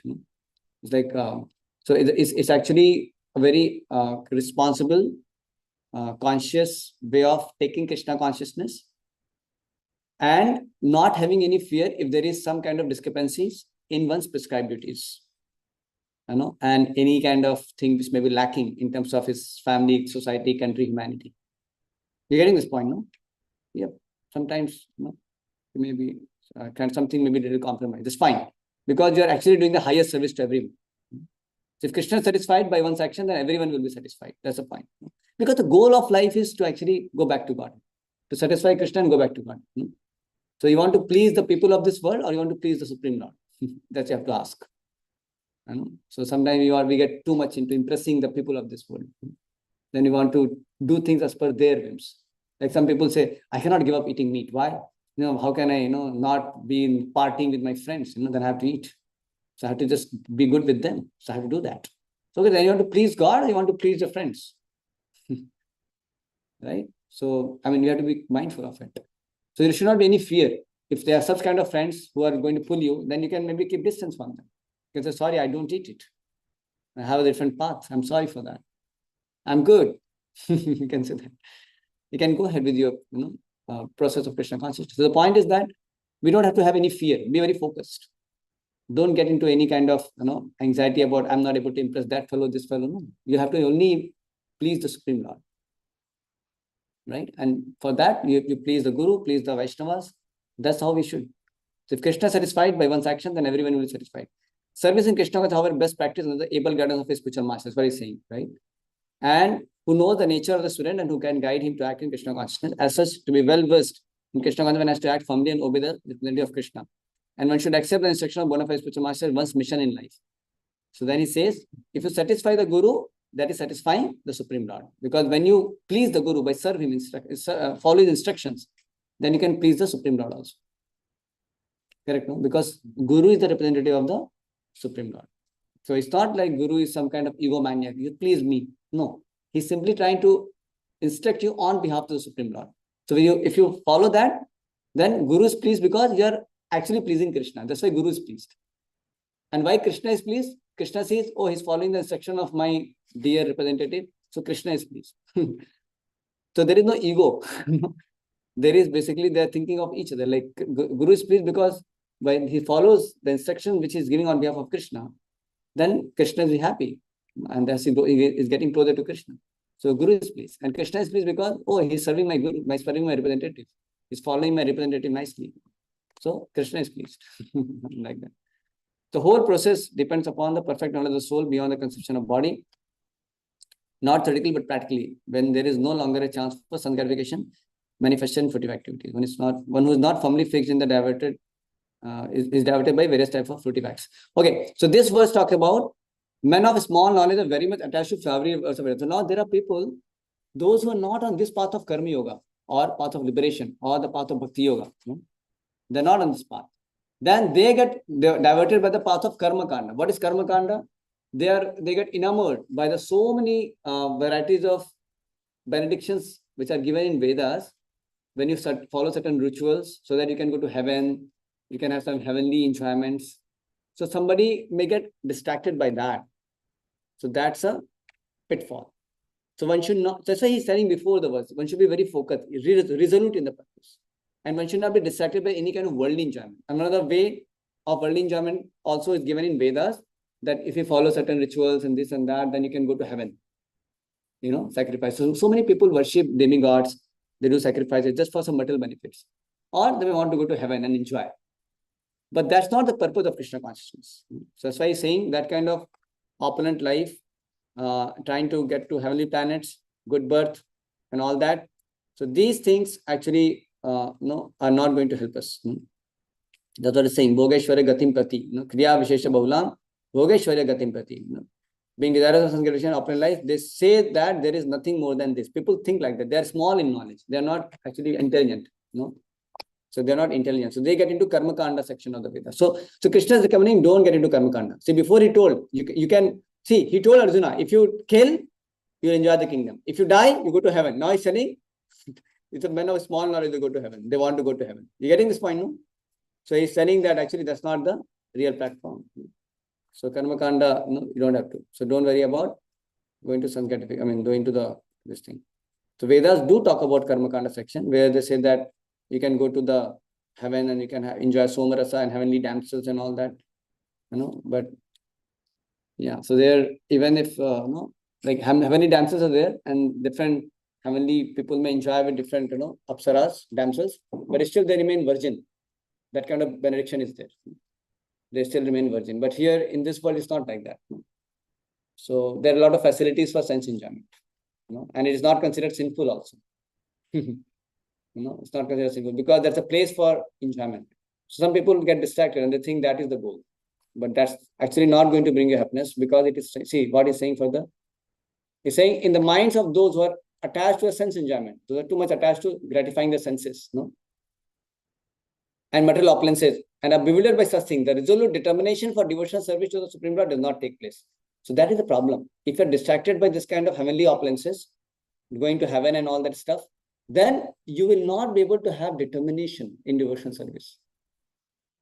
How many of you if you feel that when you're too much comfortable with your, eating, sleeping, you're like too comfortable, it's because very difficult for you to be determined in your meditation, in your spiritual journey. How many of you observe this? It becomes challenging. Yeah, it's correct. Like say somebody is too much into enjoying mode. He's going to, dance party, naked bar shows, or Hollywood, Bollywood, all that, so many things he wants to watch and this like that. Hang around with girlfriend, boyfriend, dating, this, that. You get into all this business, all your, thoughts of God and spiritual journey is kind of on stake. It's not so easy. Right? It's not so easy. So more you indulge in sense gratification, more our intensity for life's ultimate goal decreases. That's why Prabhupada says sense gratification and Krishna consciousness go ill together. You understand this point? Yeah. So we have to actually understand this point that we don't want to get temporary gratification, which actually becomes the cause of distraction. It distracts us from our real purpose and we don't develop determination for life's ultimate purpose. So that's why we have to keep away ourselves from this kind of sense gratification. That's why we can have more fixity of mind on our real purpose of life. That's why we have a discipline. That's why we live life of regulation, and we live life which is as per the scriptures. In a way we don't overindulge our senses in certain things which are not favorable for our Krishna consciousness. Correct? We can have our senses engaged in certain ways, but that should be sanctioned, regulated, and sanctified. Sanction means it should be as per the scriptures. Regulated means it should be not like overly indulged, and sanctified means it should be connected in Krishna. Like it should be actually helping us to go closer to Krishna. Should be engaged in Krishna's service, like that. So samadhi means fixed mind. So the mind is fixed for understanding yourself. It is said to be samadhi. Samadhi is never. Samadhi means that focus. The focus is not possible for persons interested in material sense enjoyment. Once you're interested in material sense enjoyment, the focus is not possible. Yes, like that. Then he says this Vedas, they deal with three modes of material nature only. Rajoguna, Tamoguna, Satoguna, and then it's not going to give you any tangible benefit. So better you rise above this. You rise above this Karmakanda section of the Vedas he's studying. And then he's saying, all the purposes are served by can you read the translation? All purposes served by small men can at once be served by a great reservoir of water. Similarly, all the purpose of the Vedas can be served to one who knows the purpose behind. Yeah, so what does it mean? So all the Karmakanda section is there. Karmakanda section means you follow certain sections of Vedas by which you get some material gain, right? Sorry? Oh, sorry. I'm sorry for that.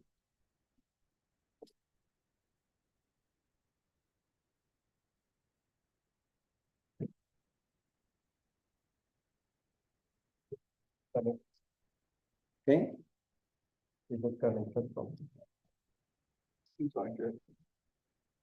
So you could understand? You could relate to something? Yeah. What about you? You could relate? How much? 100%? 70%. Okay. We will tell your college authorities.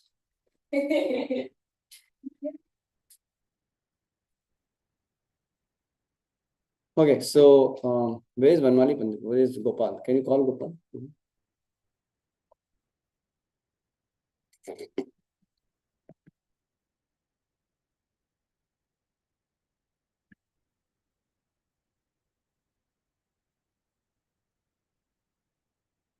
You're born here or you're born in India?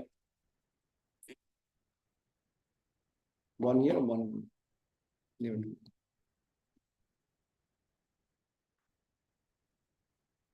It's coming? Can you call Gopal Prabhu? Call? You can call. Normally, we call.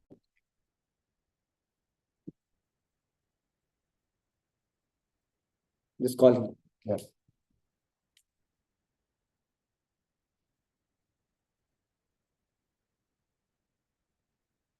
You're able to get it?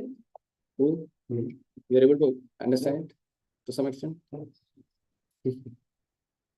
didn't pick up. Vanmali Pandit. I think it's actually. So You're able to get it, Harsh? So now here he's saying, see, different sections of Karma Kanda is there. No, Karma Kanda, you understand? No? Following certain rituals of the Vedas for getting some material benefit. It's called Karma Kanda. You know, they do a lot of sacrifices and puja and part and all that. So get some material benefit. They may worship even demigods also for that purpose. So he's saying the purpose of Karma Kanda is to gradually get purified. You know, because there's some yajna, dana, tapa, something is involved, some sacrifice, some charity, some chanting of the names of God, something will come. So gradually get purified.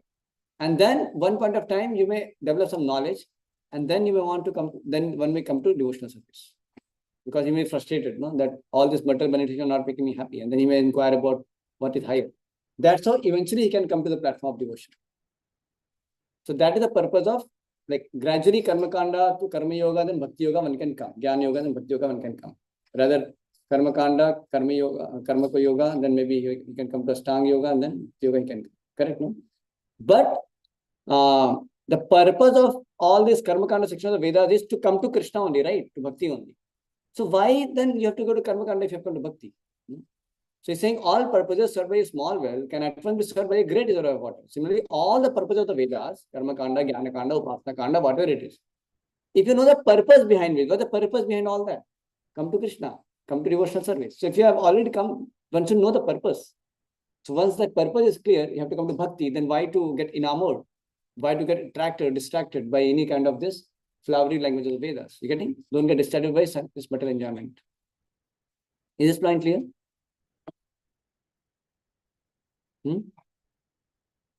Now next verse. You can say this was a famous verse. Karmanyevadhikaraste ma phaleshu kadachana ma karma phala heturbhu ma te sangostva karmani. Yeah, read the translation.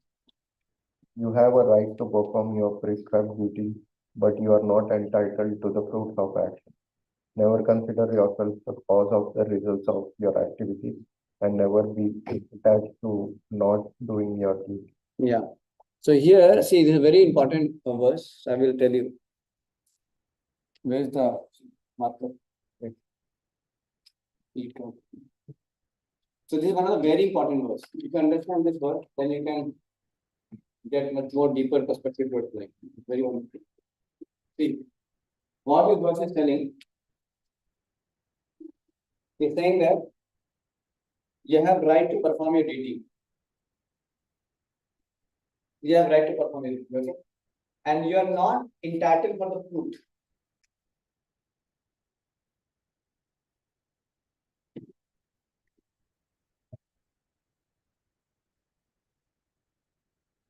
You are not entitled for the result, right?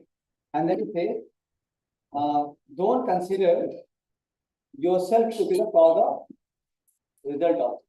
So you are not the cause of the result. That means don't be proud.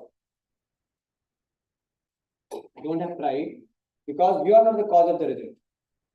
And if you are not the cause of the result, then you should not give up doing that activity also. That means you should not be lazy also.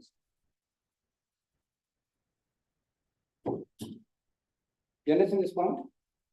So read the translation once, one by one.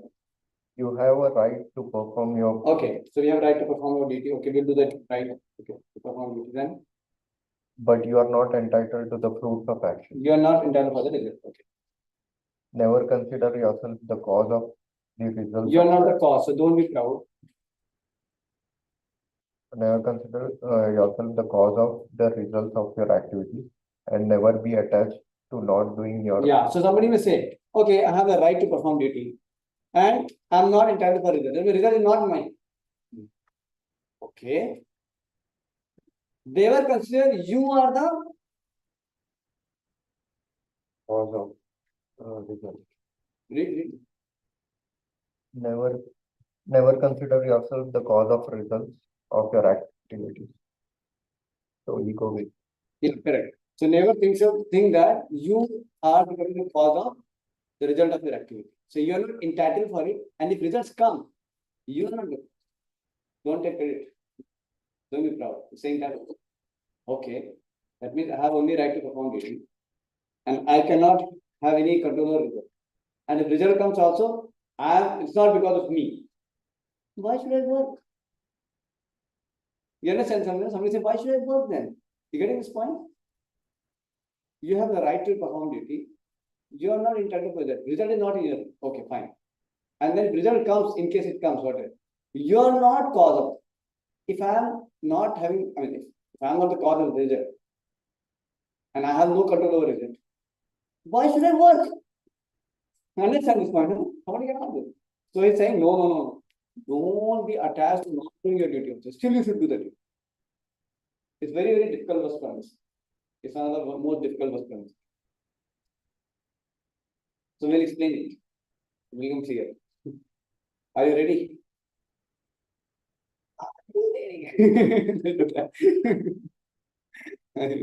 Are you ready? Yes.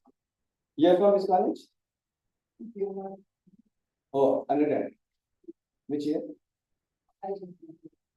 You are also working now? Working. You're working now. So now see this answer is like this. So whenever you do any activity, whenever you do any action, should you look for some result or not? As per this, you're not entitled for the result. Okay. But when you're doing any activity, should you have some goal of result or not? What do you think? You should have actually. You should have. See, there is a difference between purpose of our action and the result of our action. See, Krishna also told you should have he says Vyavasayatmika buddhi. What Krishna said? Krishna said that. Gopal, you are able to hear? Gopal, you are able to hear? Hare Krishna. Can you hear Gopal Prabhu? He's not able to hear also. He's not, he's actually joined in a different way. He's not even audio connected. Gopal Prabhu, can you hear? He's not. So, Krishna told that you should be resolute in the purpose. He's saying that means purpose can be there. It's not that you cannot have purpose. So when you're acting, you should have a purpose. Now the question comes, then what purpose you should have? Because you're telling that you're not the cause of the result. So think about it like this. So when you are acting, then there can be results at different levels. Whenever you act, you're always going to get some result. It's not that you're not going to have any result. Results are going to be there. But the point is, it's not in your hand first. But you can have a purpose before you act. When you're acting, you can have a purpose. But know one thing, that ultimate purpose of our actions when you're doing Karma Yoga is liberation. Is going closer to Krishna. Is awakening our love for Krishna. We should talk in Bhakti Yoga perspective. When as a devotee, when you're acting, then our goal is to attain love for Krishna. Correct? So when you're acting, then know that the results can come at different levels. Like for example, like I'm teaching. So when I'm teaching, one of the results can be that you all understand very nicely. That is one result. Correct? Very Krishna. And then you can come. He's your good son? Yeah, he's good son. He's your disciple? He's my son. And where do you study? Undergrad? Northeastern University. Masters. You graduated already? Yeah. Now searching for job? You already got? Good. And you're his father. Yes. How are you visiting? I mean, just visiting him. Yeah. Okay. This is the first time. Okay. We can sit. We are discussing this verse Karmanyavadikaraste. It's nice verse. Isn't it? Yeah, this is most complicated verse nobody understands. But we are trying to understand.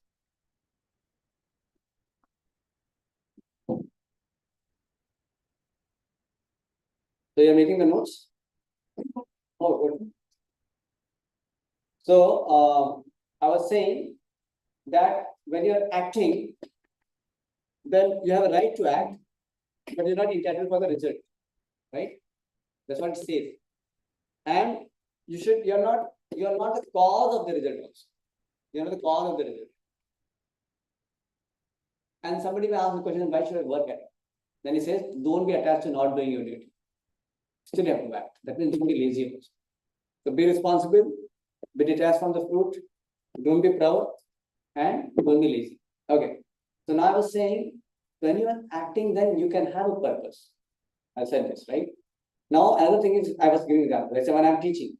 So one result can be that, okay, you all understand it. That can be one result, correct? This is one result. Is that the only result? No, there is one more result. What? When I teach all of you, my understanding also becomes better. That is another result. Even if suppose you don't understand much, my understanding becomes better. I got the result. It's not that I've not got the result. Do you understand this point? Imagine the case. I tried to make you understand. You also could not understand much. My understanding also did not grow much. But I put an endeavor to please my Guru. And he is pleased with my effort. That is also a result. Even though this results mad, but he is pleased because I put a good effort. Correct? So that is also one result that he is pleased. My spiritual master is pleased because at least I made an effort. Yes or no? Correct? Like sometimes we do book distribution. So they go, nobody takes the book and they come back. So there's no result. No, there is a result. What? Your effort is pleasing to Srila Prabhupada. Your effort is pleasing to Guru because at least you put an effort. And that inspired devotees. That in spite of you not getting any success, you're still going every day. And you're not getting, maybe repeatedly not getting success, still you're doing it. So result is people are inspired. Spiritual master is pleased by your effort. The effort itself is pleasing. So that is the result. So the point is that there is result at different levels. Whenever you do any activity, the results are different levels. Only thing is that that is not in your which result may come. Of course, you can try. So when you're acting, you may have some goal. Let's say my goal I can keep is like my understanding should become better. So I may get it. Or I can keep a goal like, okay, all of my students should understand it better. This is the goal, what I'm wanting to keep. Correct? So I can keep that goal. But I should know it's not in my hand. So when I don't achieve that result, I should know, but there is a result. And there are some higher results. My understanding becomes better. Or my Guru is pleased, Krishna is pleased. My love for Krishna is increased. I am going closer to Krishna because after I'm speaking about Krishna. You did not understand. My understanding did not become better about it. But at least I used my tongue for glorification of the Lord. Trying to speak the philosophy of Kripa. That is purifying. That is awakening my love for Krishna. So at least that result is there. Correct? So if you don't get your immediate result, what you are targeting about, then you're not disappointed because there is always the result of loving Krishna, going closer to Krishna. When you're doing any act with that intention of awakening your love for Krishna. Because that's why I say this Karma Yoga. Karma Yoga means when you're targeting liberation as the ultimate goal. When the liberation is goal, when loving Krishna is the goal, correct? But when we are acting, we still have some, like say, for example, I cook for Krishna. When I go to the kitchen. So I will not say that I'm cooking for this loving Krishna. Right? Cooking means, but you have wanted some result, right? It should be that much spiced, it should be tasty, the chapati should not be burnt. It's external result also we are looking for, yes or no, correct? So in loving Krishna also is the ultimate goal. But you are also looking for some immediate result also. But imagine, even if you did your best, if suppose somehow the food did not come so well, is that you have to commit suicide? No, Krishna will still accept it. If you have done your full effort, because that may not be in your hand sometimes. Imagine, you put the gas, everything you did right, but somehow, the quality of gas was bad and you were not aware. And then it was like the flame did not come appropriately and there was a problem and then it did not go properly. Whatever it is. Or you purchase the ingredients from the right shop and everything, but the ingredients were not so good. That's why the things came back. Not your fault. I mean, you tried your best. You had full. I mean, you got the branded one and all, but somehow that piece was bad. And I mean, and you don't have the scope to understand it because it's beyond you. You cannot test it. So somehow the ingredients, innate ingredients were bad or whatever. So it did not come out well because of some reasons, whatever it is. Or say you did it, but suddenly some window was broken and then some wind came and it blew off something and did not come well. They can be different, right? So when the result doesn't come, then still, because you have done it for Krishna, Krishna accepts it still. Because you have done it for Krishna out of love, Krishna accepts it. So your purpose of becoming Krishna conscious, your purpose of becoming closer to Krishna is achieved. Even though you're not getting external result, you're getting this one, right? So that means any action you do, you always have a result of pleasing Krishna. If you have that intention to please Krishna. It doesn't mean that we don't, keep immediate goals. We keep the immediate goals, but we are not so foolishly attached and thinking that goal as all in all. We don't think like that. We think that that is one of the things, and that goal is also for Krishna, not for my enjoyment. That immediate goal also, what we may keep in the mind, that is also for pleasure of Krishna. And if that goal is not achieved, there is something else. Like I said, at least I got purified. I'm becoming more, better servant of Krishna. So I can serve Krishna more better now, even though food did not come so well. Getting so we are always happy. So this Karmadika Raste verse can be understood in this way that first of all, we have to know that ultimate goal is to awaken our love for Krishna, to get liberated, to go back to God. It's ultimate goal. So whenever we do any activity, yes, we keep some goal in mind. We keep some goal in mind. But we have to know that there are different results. Let's say, suppose you are working in a company. I'm working so hard. So much hard work, but somehow the recession, so many factors, and that company got bankrupt. And you're again on the street. I mean, you have nothing. So you may say that everything became zero, no result. No, there is some still result. But you work so hard, you develop your skill. Now you're more skilled than before. So there is a result. It's not like there is no result. So the results are different levels. So that's why we have to know that there is not just one thing. So many times what happens, we become so we become so narrow. Okay, I'm studying. If I pass my exam, then I'm successful. If I'm doing well, then I'm failure. No, it's not like. Sometimes that kind of failure also is maybe external result, but internally you have grown much. How? Because that might have given you some kind of tolerance to face the difficulty. Some people came and looked down at you, so that gave you inner strength. Because when you took shelter of Krishna, you understood, okay, life is tough, and you became more grounded, you became more humble, and you became more alert. Oh, now I should be more cautious of my studies or whatever it is. So it gave you a result. It brought seriousness in you. Maybe that might be a result. So there is a result always. Correct, no? There is a result. So sometimes we take it as all in all. Okay, this is done. What? No, there are results at different levels. So we should be mindful of it. Is this one clear? Any question in this? Are you clear with this concept? Karmadika Raste is very complicated, but let's try to make it simple. Can I try to explain? So it's like you're meant to have faith in Krishna and what he does and not use your own personal ego to try and manipulate his actions, but purposely follow it in your pursuit and love for it. Yes. Yeah. In short, you can say in cheap words. Sorry? In cheap words. In short. What is that? In cheap words. Inch. Making small steps. Oh, towards Krishna. Yeah, correct. With every action, we are going closer to Krishna. Because the success is not in the result, success is in the effort. That very effort you put for the pleasure of Krishna, Krishna is pleased. It's like that. Because Krishna is not looking the content, he's looking the intent. And when you do with the intent to please Krishna, you're already having the result of pleasing Krishna. I mean, Krishna is happy with your effort. So you have the result anyway. Even if externally there is not much seen. So this is the beauty of Krishna consciousness. That every endeavor is a success if you are doing it in Krishna. The path of karma or one of the virtues. Is that clear? Robert, is it clear? Were you able to hear that? when I was speaking? Robert? You have to unmute and say. Oh, yes. You That's got it? interesting. You are able I- to hear me? You are able to I hear me? couldn't fully hear, but I was trying to read along with you. Oh, you could not hear when I was speaking there? It was kind of hard to hear. Oh, it was hard to hear. Oh, really? And Prabhu, Gopalpu, you were able to hear me? Kind of off and Gopala? on. I've been thinking about a lot of other stuff, also just trying to figure out a lot of things. Okay, Gopalpu, you were able to hear?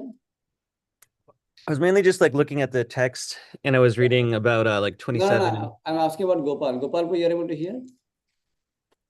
Gopal is not replying. Okay. So anyway, you got the point. I explained it quite. No.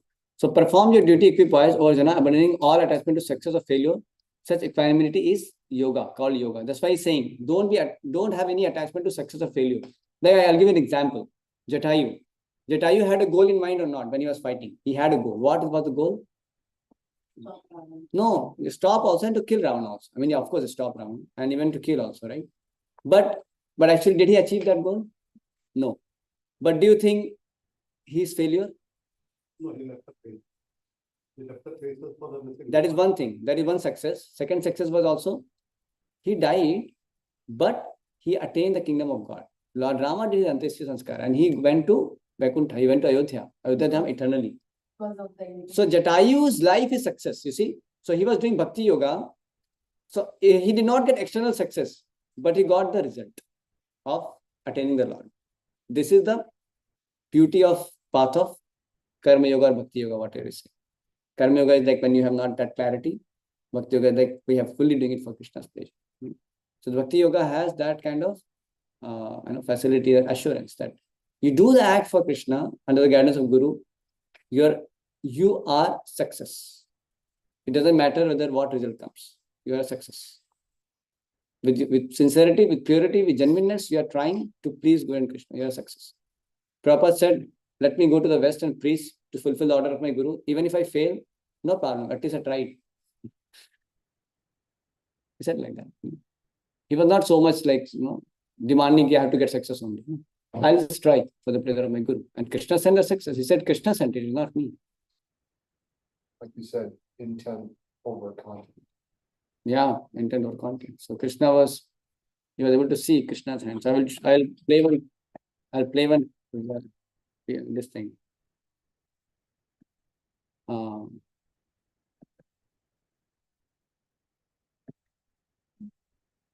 You can hear this. It's very good.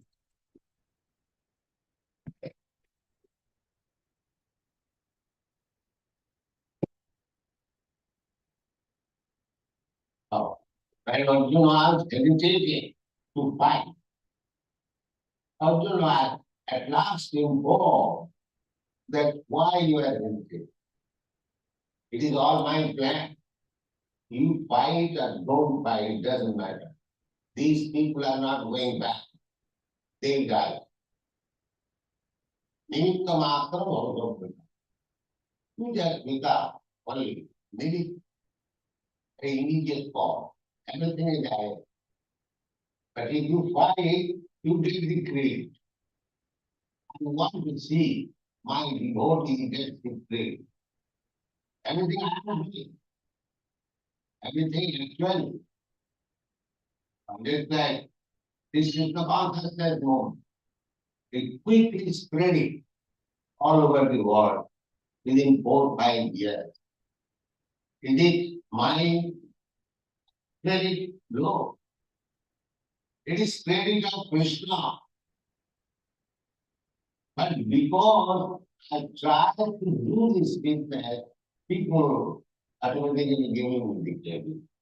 They say, we are not one. I'm not nothing one. It is Krishna's will. Krishna Bhakti Vinana here now. Without Krishna's prayer, nobody can. That is stated in the similarly, Krishna is always ready to help us, provided we are not ready to cooperate. equally confidently think what Krishna desires. If we want to do, make it. Immediately, Krishna, if you want 1%, Krishna will help you 10%. Again, if you want 1%, Krishna will help 11%. So this 10% territory by the help of Krishna means you intelligent. Tesam tadadrittanam yatanam buddhi gopara. If you are engaged, follow 24 hours, without any other end, sarvadharmarpani, giving up all knowledge consciously. So simply if you are engaged in Krishna, really good work. There is a deep chanting. With creativity, with love. Chant any name, say Krishna. And here is Krishna, here is Radha. That then polish. As I know,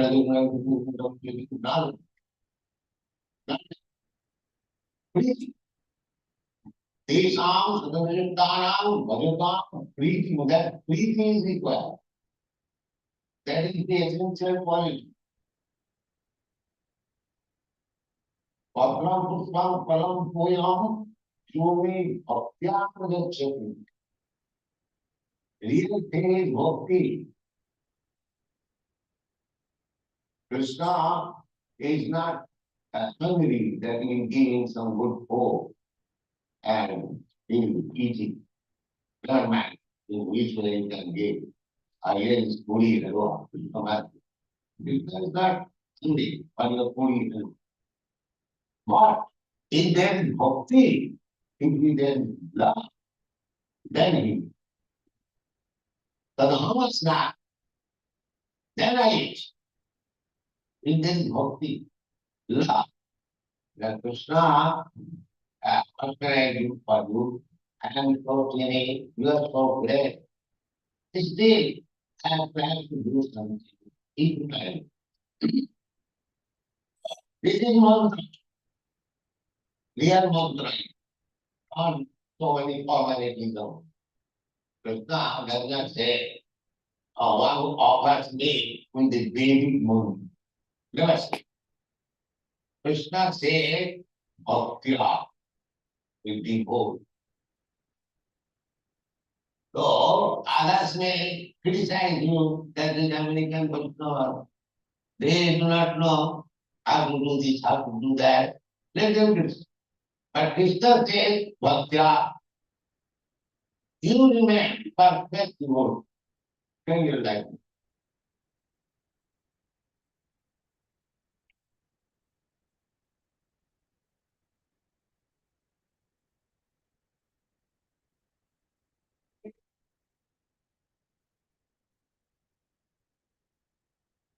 Very wonderful, right? So Krishna here is talking about that how one should, Prabhupada is saying that people give me credit, but they don't know that it is Krishna who is doing it, correct?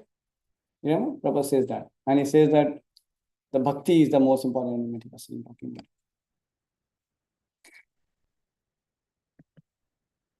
Anyway, so we will go to.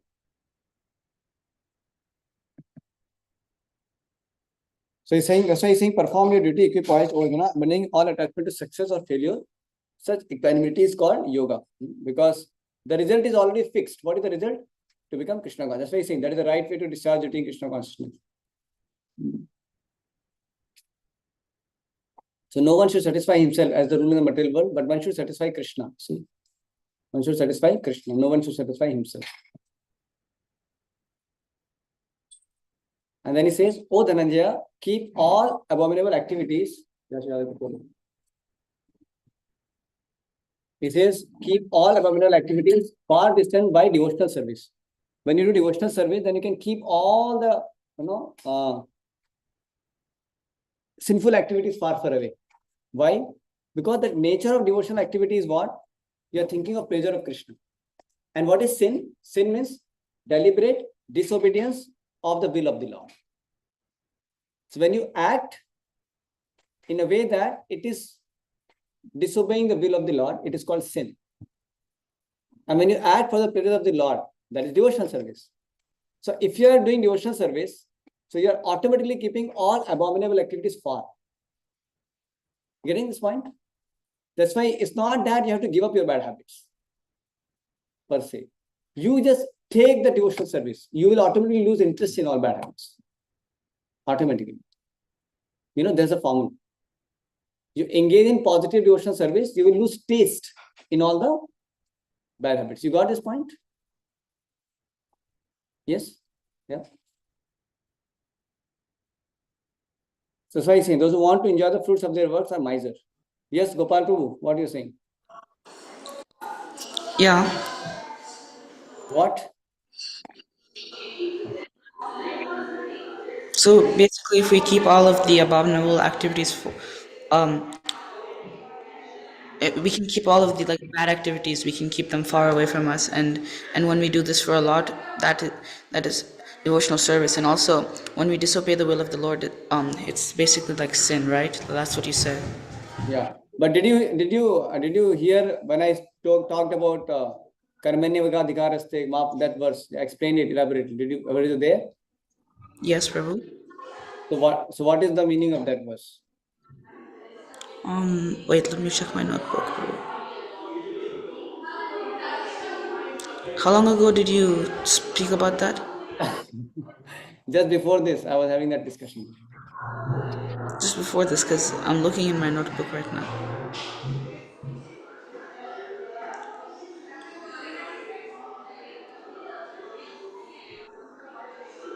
Was it when you were talking about, like how availability is yoga and Jatayu, when you were talking about the example of Jatayu that time? Yeah, yeah, and before that, even before that. Oh, even before that. Okay, then let me look up in my. So I've already have three and a half pages of notes, so I have to look through all of that. Sorry, Prabhu. Okay, no problem. But you understand that when you are acting, then there is always some result. No. Yeah. You When you were learn that. talking. Yeah. What? Yeah. Never mind. So yeah. Okay. Let me go. Okay. Anyway, you are able to hear continuously, right? You are not having any interruption, right? No. Now I'm in a quiet room now. No, because in between your audio was disconnected. Yeah, I know. I was hearing that time as well. Without audio connecting, also you can hear, no? Yes, bro. It's beyond. It's called transcript. That was when I was getting in the car. Anyway. Okay, no problem. Fine. I trust you, don't worry. I'm not lying. Yeah, okay. Anyway, so we'll go ahead further. So see here he tells very nice point. One should spend all energies working in Krishna consciousness. That will make one's life successful. So like misers, unfortunate persons do not imply that human energy in the service of the Lord. Correct, no? But what as per Krishna consciousness, as per the Bhagavad Gita, we should actually use all our energy, resources, talent, skill in the service of Krishna. That's how we should spend our life. Because see, your energy is limited. You are given your energy, talent, skill from whom? God only. So if you return it to God, if you do it for the God service, then what happens? Then you'll be happy. But you use that same energy for your own happiness, for gratifying your senses and mind, you'll never be happy. The secret is use your energy and mind and skill and talent and resources and everything in service of God. You'll be happy. For sure. The way of becoming happy is not to use that energy, human energy, in trying to accumulate things to gratify our senses. You'll not be happy. You can get some pleasure, but not happiness.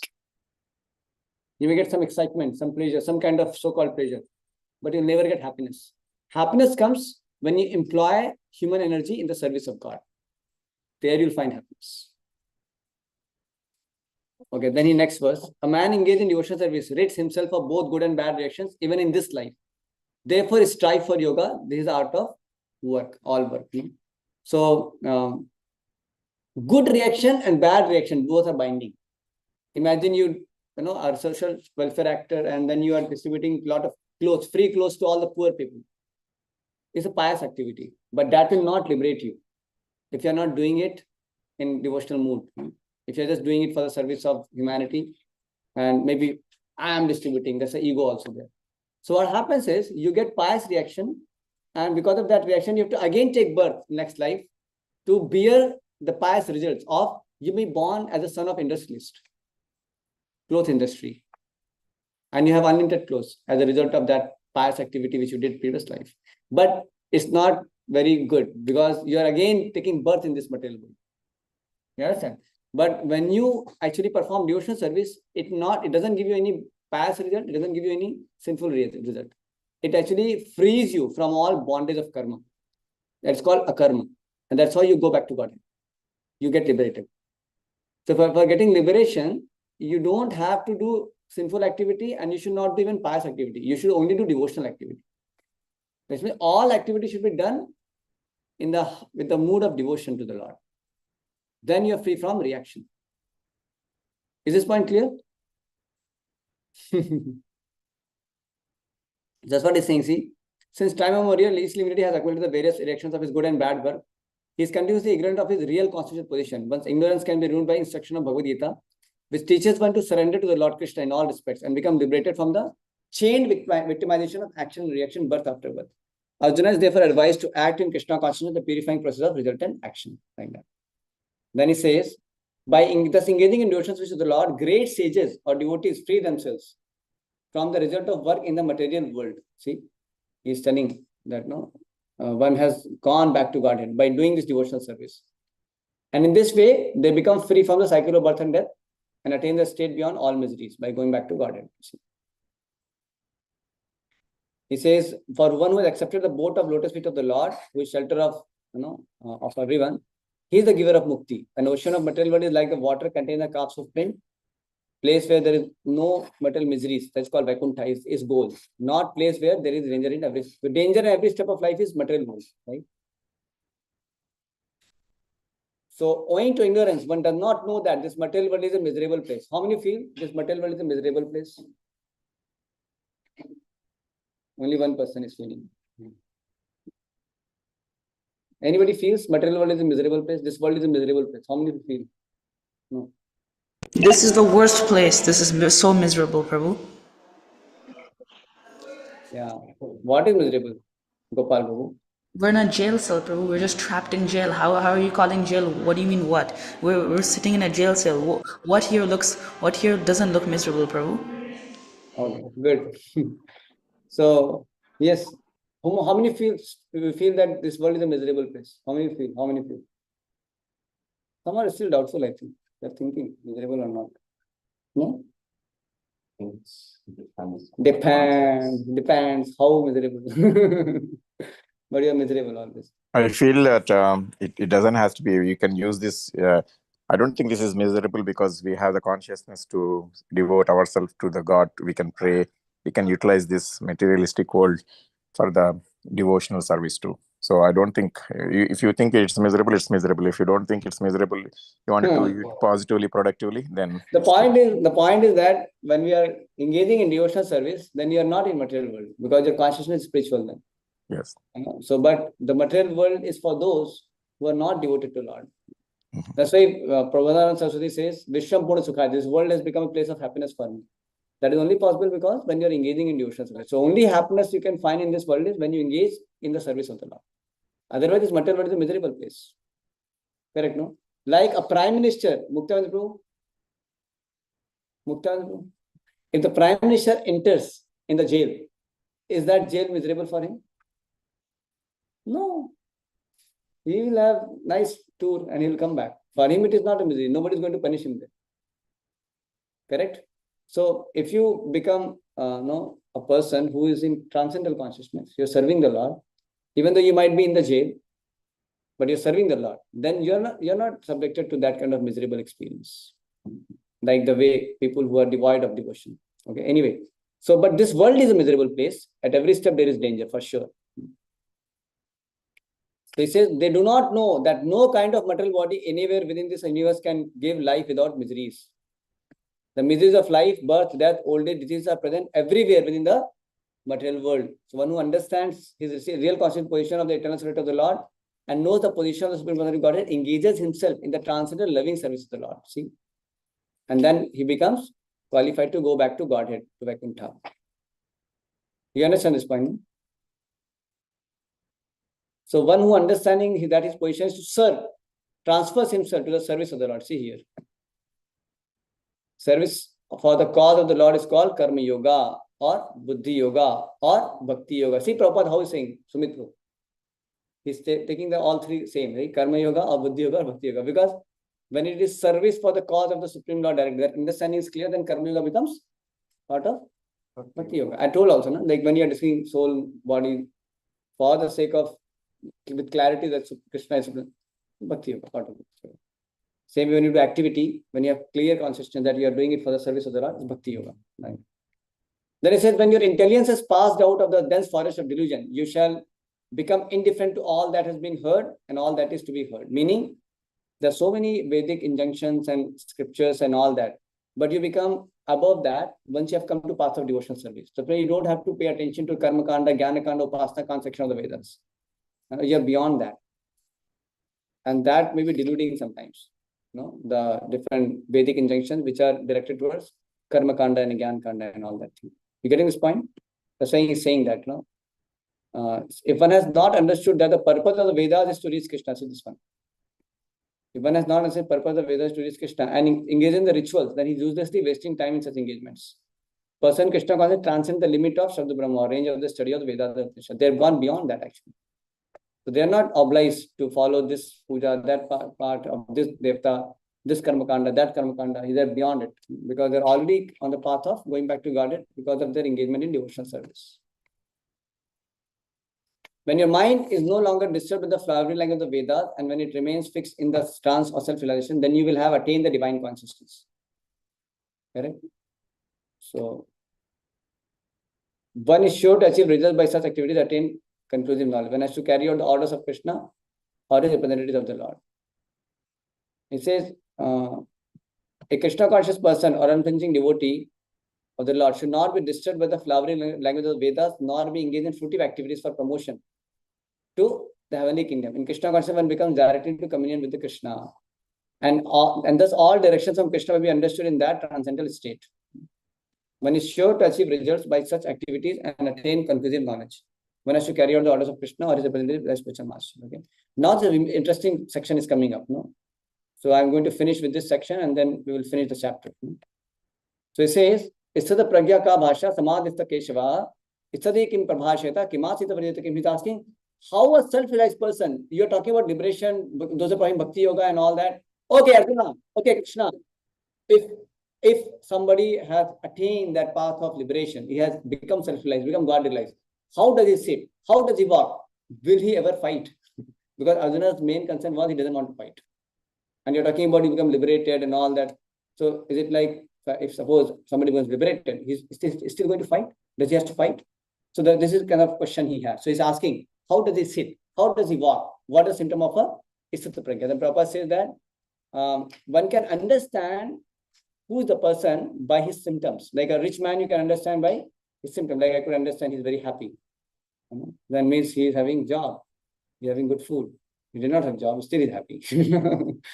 So some symptom, right? Somebody comes to temple more, they understand, searching for job. By symptom. Somebody is young fellow, undergrad, chill out.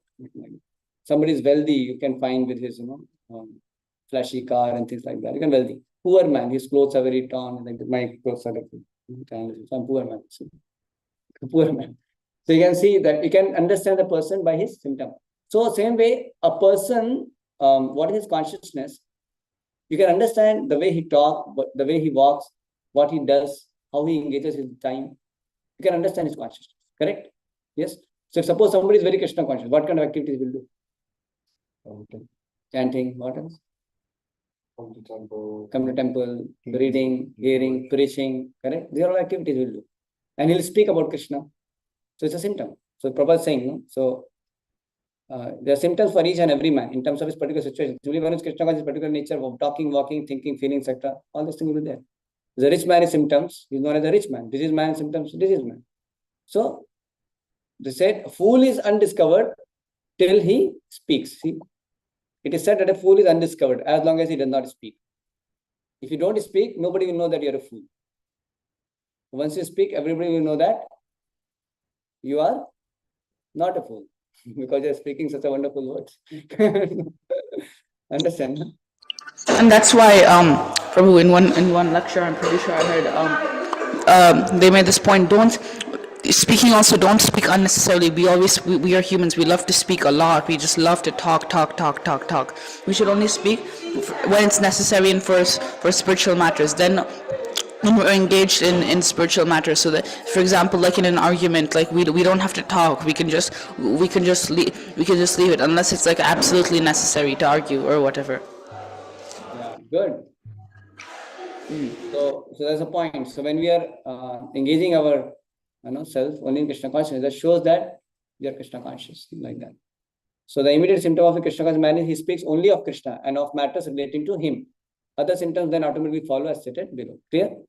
Then he's talk about Sri Bhagavan Uvacha. He says, when a man gives up all varieties of desires for some gratification, which arises from mental concoction, and when his mind thus purified finds satisfaction in self alone, then is said to be in pure transcendental consciousness. So that means when somebody is not going for so many varieties of sense gratification, which are nothing but mental concoction. Why mental concoction? Mind concocts.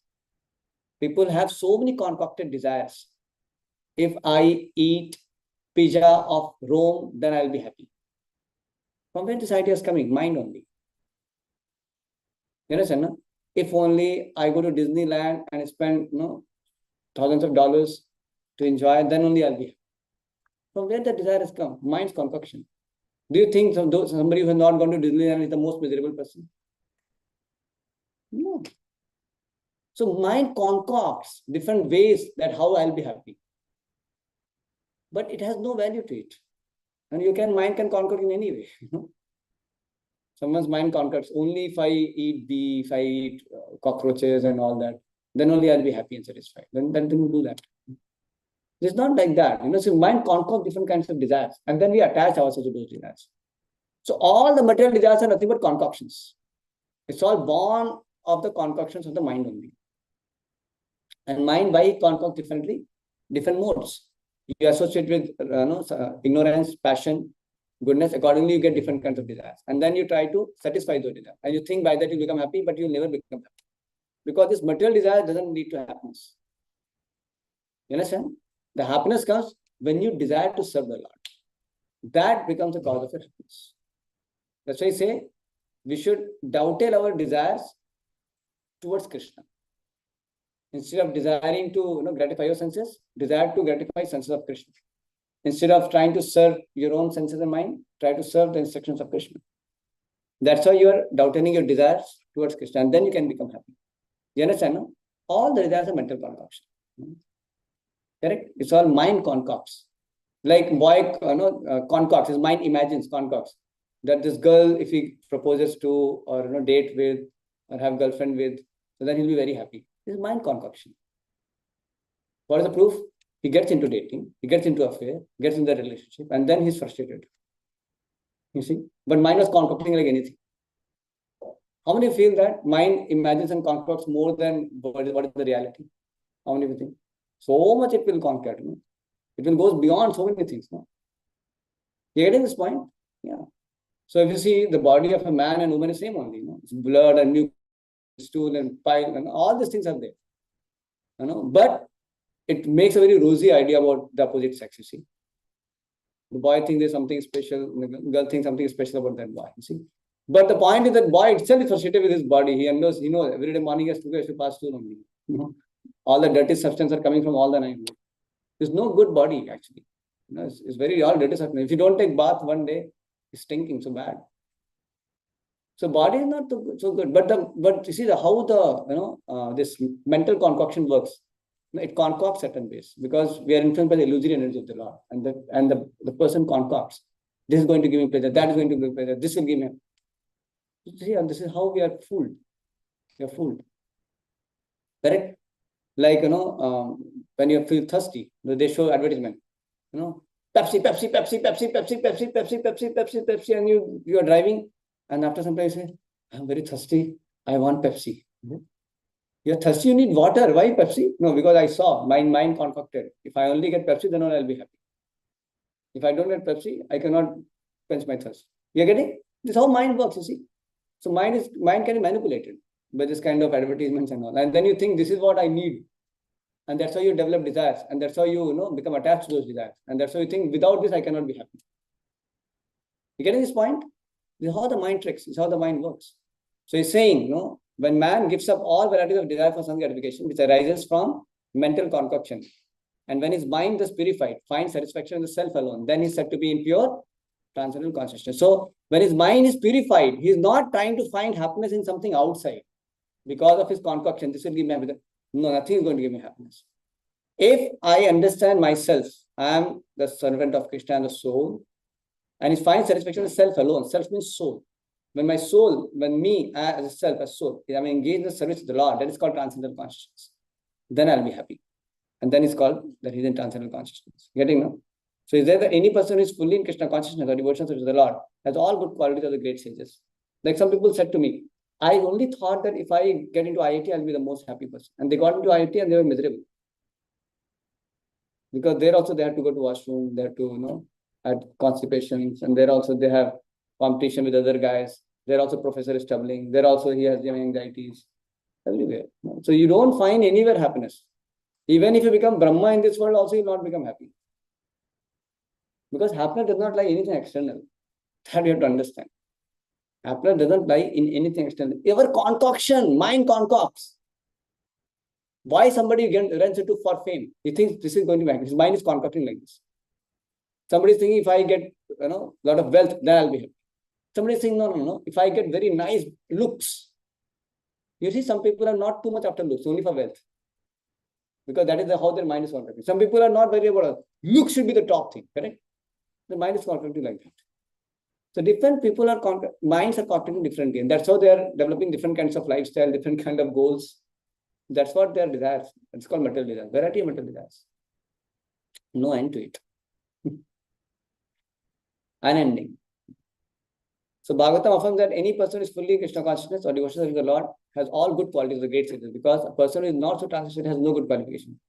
Because he's sure to take refuge in his own mental concoction. No good qualities, because you're taking refuge in mental concoction. Your own mind's concoction, you're taking refuge in. Right? So it is rightly said here in that one has to give up all kinds of sense gratification. We are going to glorify the Lord by speaking about Bhagavad Gita. Okay. So will you stay back after 6:30? We want to finish it. It is only some 20 verses, not 20, 17 verses. 6:30 again. So we'll have Kirtan after 5 minutes. Then you can all stay back. I'll complete this in Gopalpur, is that okay? We'll complete that from 6:30 to maybe 7:15. We'll finish it. What, Prabhu? We'll finish it by 7:15. What? The session. Okay, then, so I came here then I should not have gone in the first place then, Prabhu. Because what's the point of going for me then? We have to be back by 7:15, Prabhu. Yeah, so till 7:15 you attend the lecture. Prabhu, how many, Prabhu, what verse are we on right now? I forgot. We are at 55. Okay, Prabhu. It's just 17 more verses. Okay, but can you not finish them in the next, can we go on a break after half an hour, Prabhu? Yeah, we can have a half an hour break and then we can have from 6:30 to 7. Is that fine? Prabhu. Is that fine? No, Prabhu. Why you can't you can take a break. 6 to 6:30 is break. No, Prabhu, that's what I am saying. Why don't we finish everything at 6:30 and then we can just end it there. No, Mukta uncle is not agreeing. He's saying we should have Kirtan. Then why don't you go upstairs? We'll take all upstairs. We'll take everyone upstairs. All of them. But I need audience. I just want to finish let's just finish it, Prabhu. We'll take all of them.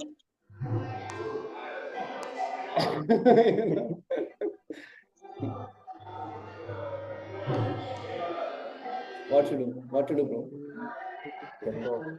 Upstairs, no? How many of you want to attend further? We are going to have. We'll finish it. I wouldn't mind. Hmm? I wouldn't mind having it. No, but he is telling that he will not have time. Prabhu, you manage. We will do 6:30 to 7. You manage it. Okay. You take a break now. You attend that festival. Okay, Prabhu, fine. Fine. Hare Prabhu, what do I do? The main event is 6:30 to 7, Prabhu. I cannot do, not now. We're just having kirtan right now. This best time would be having it right now, Prabhu. Just finishing it now. Give the permission. You can go upstairs, but you have to attend the one. Okay. Okay, bro. We'll continue upstairs then. Thank you, Prabhu.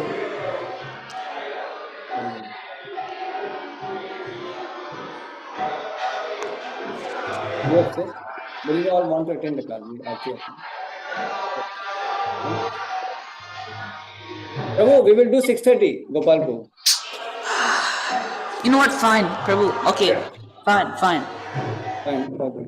But I won't be there that much, Prabhu. I'm going to be. I'm going to be listening, but I cannot say anything. I'm just going to be attending the festival and having you listening to the class in one of my ears, on my AirPod, Prabhu. That's all I can do, Prabhu. If you want that. Otherwise, if you want my full attention, I can listen for the next 30 minutes. That's all I can do. Okay. Okay. Otherwise, I'm making notes. I'm making a summary of notes. I'll listen to that then. What do you think?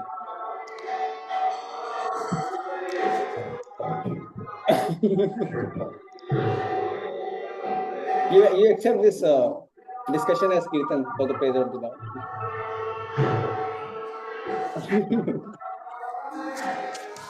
What all you all want? What others? Others? What about others? Anybody like to come and up?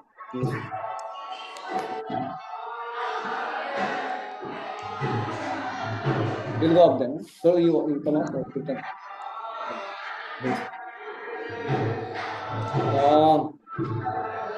Prabhu, I think we will do next time then. We will pause for today. Oh, okay. We will continue from here, but we will do long. Then we don't have to pause. If you want to conclude, then let's do 6:30 to 7 then. No, do one thing. Tomorrow, let us tomorrow do extra. We'll meet tomorrow at 9:30 and we will end by 6. Okay, Prabhu. 9:30 to 6. I'll be ready early then. I won't. Okay.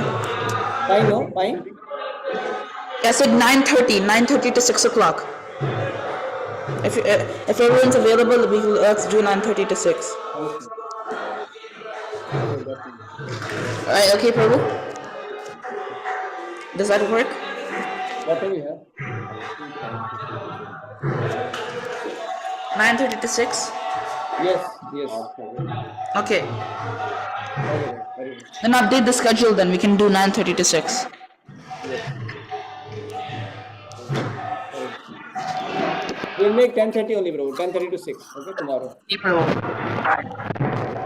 Haribol. Thank you, Robert Prabhu. Tomorrow 10:30 to 6, huh, Robert Prabhu? I think, yeah, I should be able to. I might not be able to talk the whole time, but I can listen. You can come to temple if possible. Yeah, I should be able to in the afternoon, I think. In the morning, I was going to something else, but I can listen, and then I can be more participating. And then we're starting this again at 6:30? No, we are not meeting. We are just directly, we are coming tomorrow. Okay, got it. Sounds good. 10:30, but if you come to temple, that would be best. I see. Okay. Yeah, I'll try. Okay. Thank you. All right, thank you. Bye.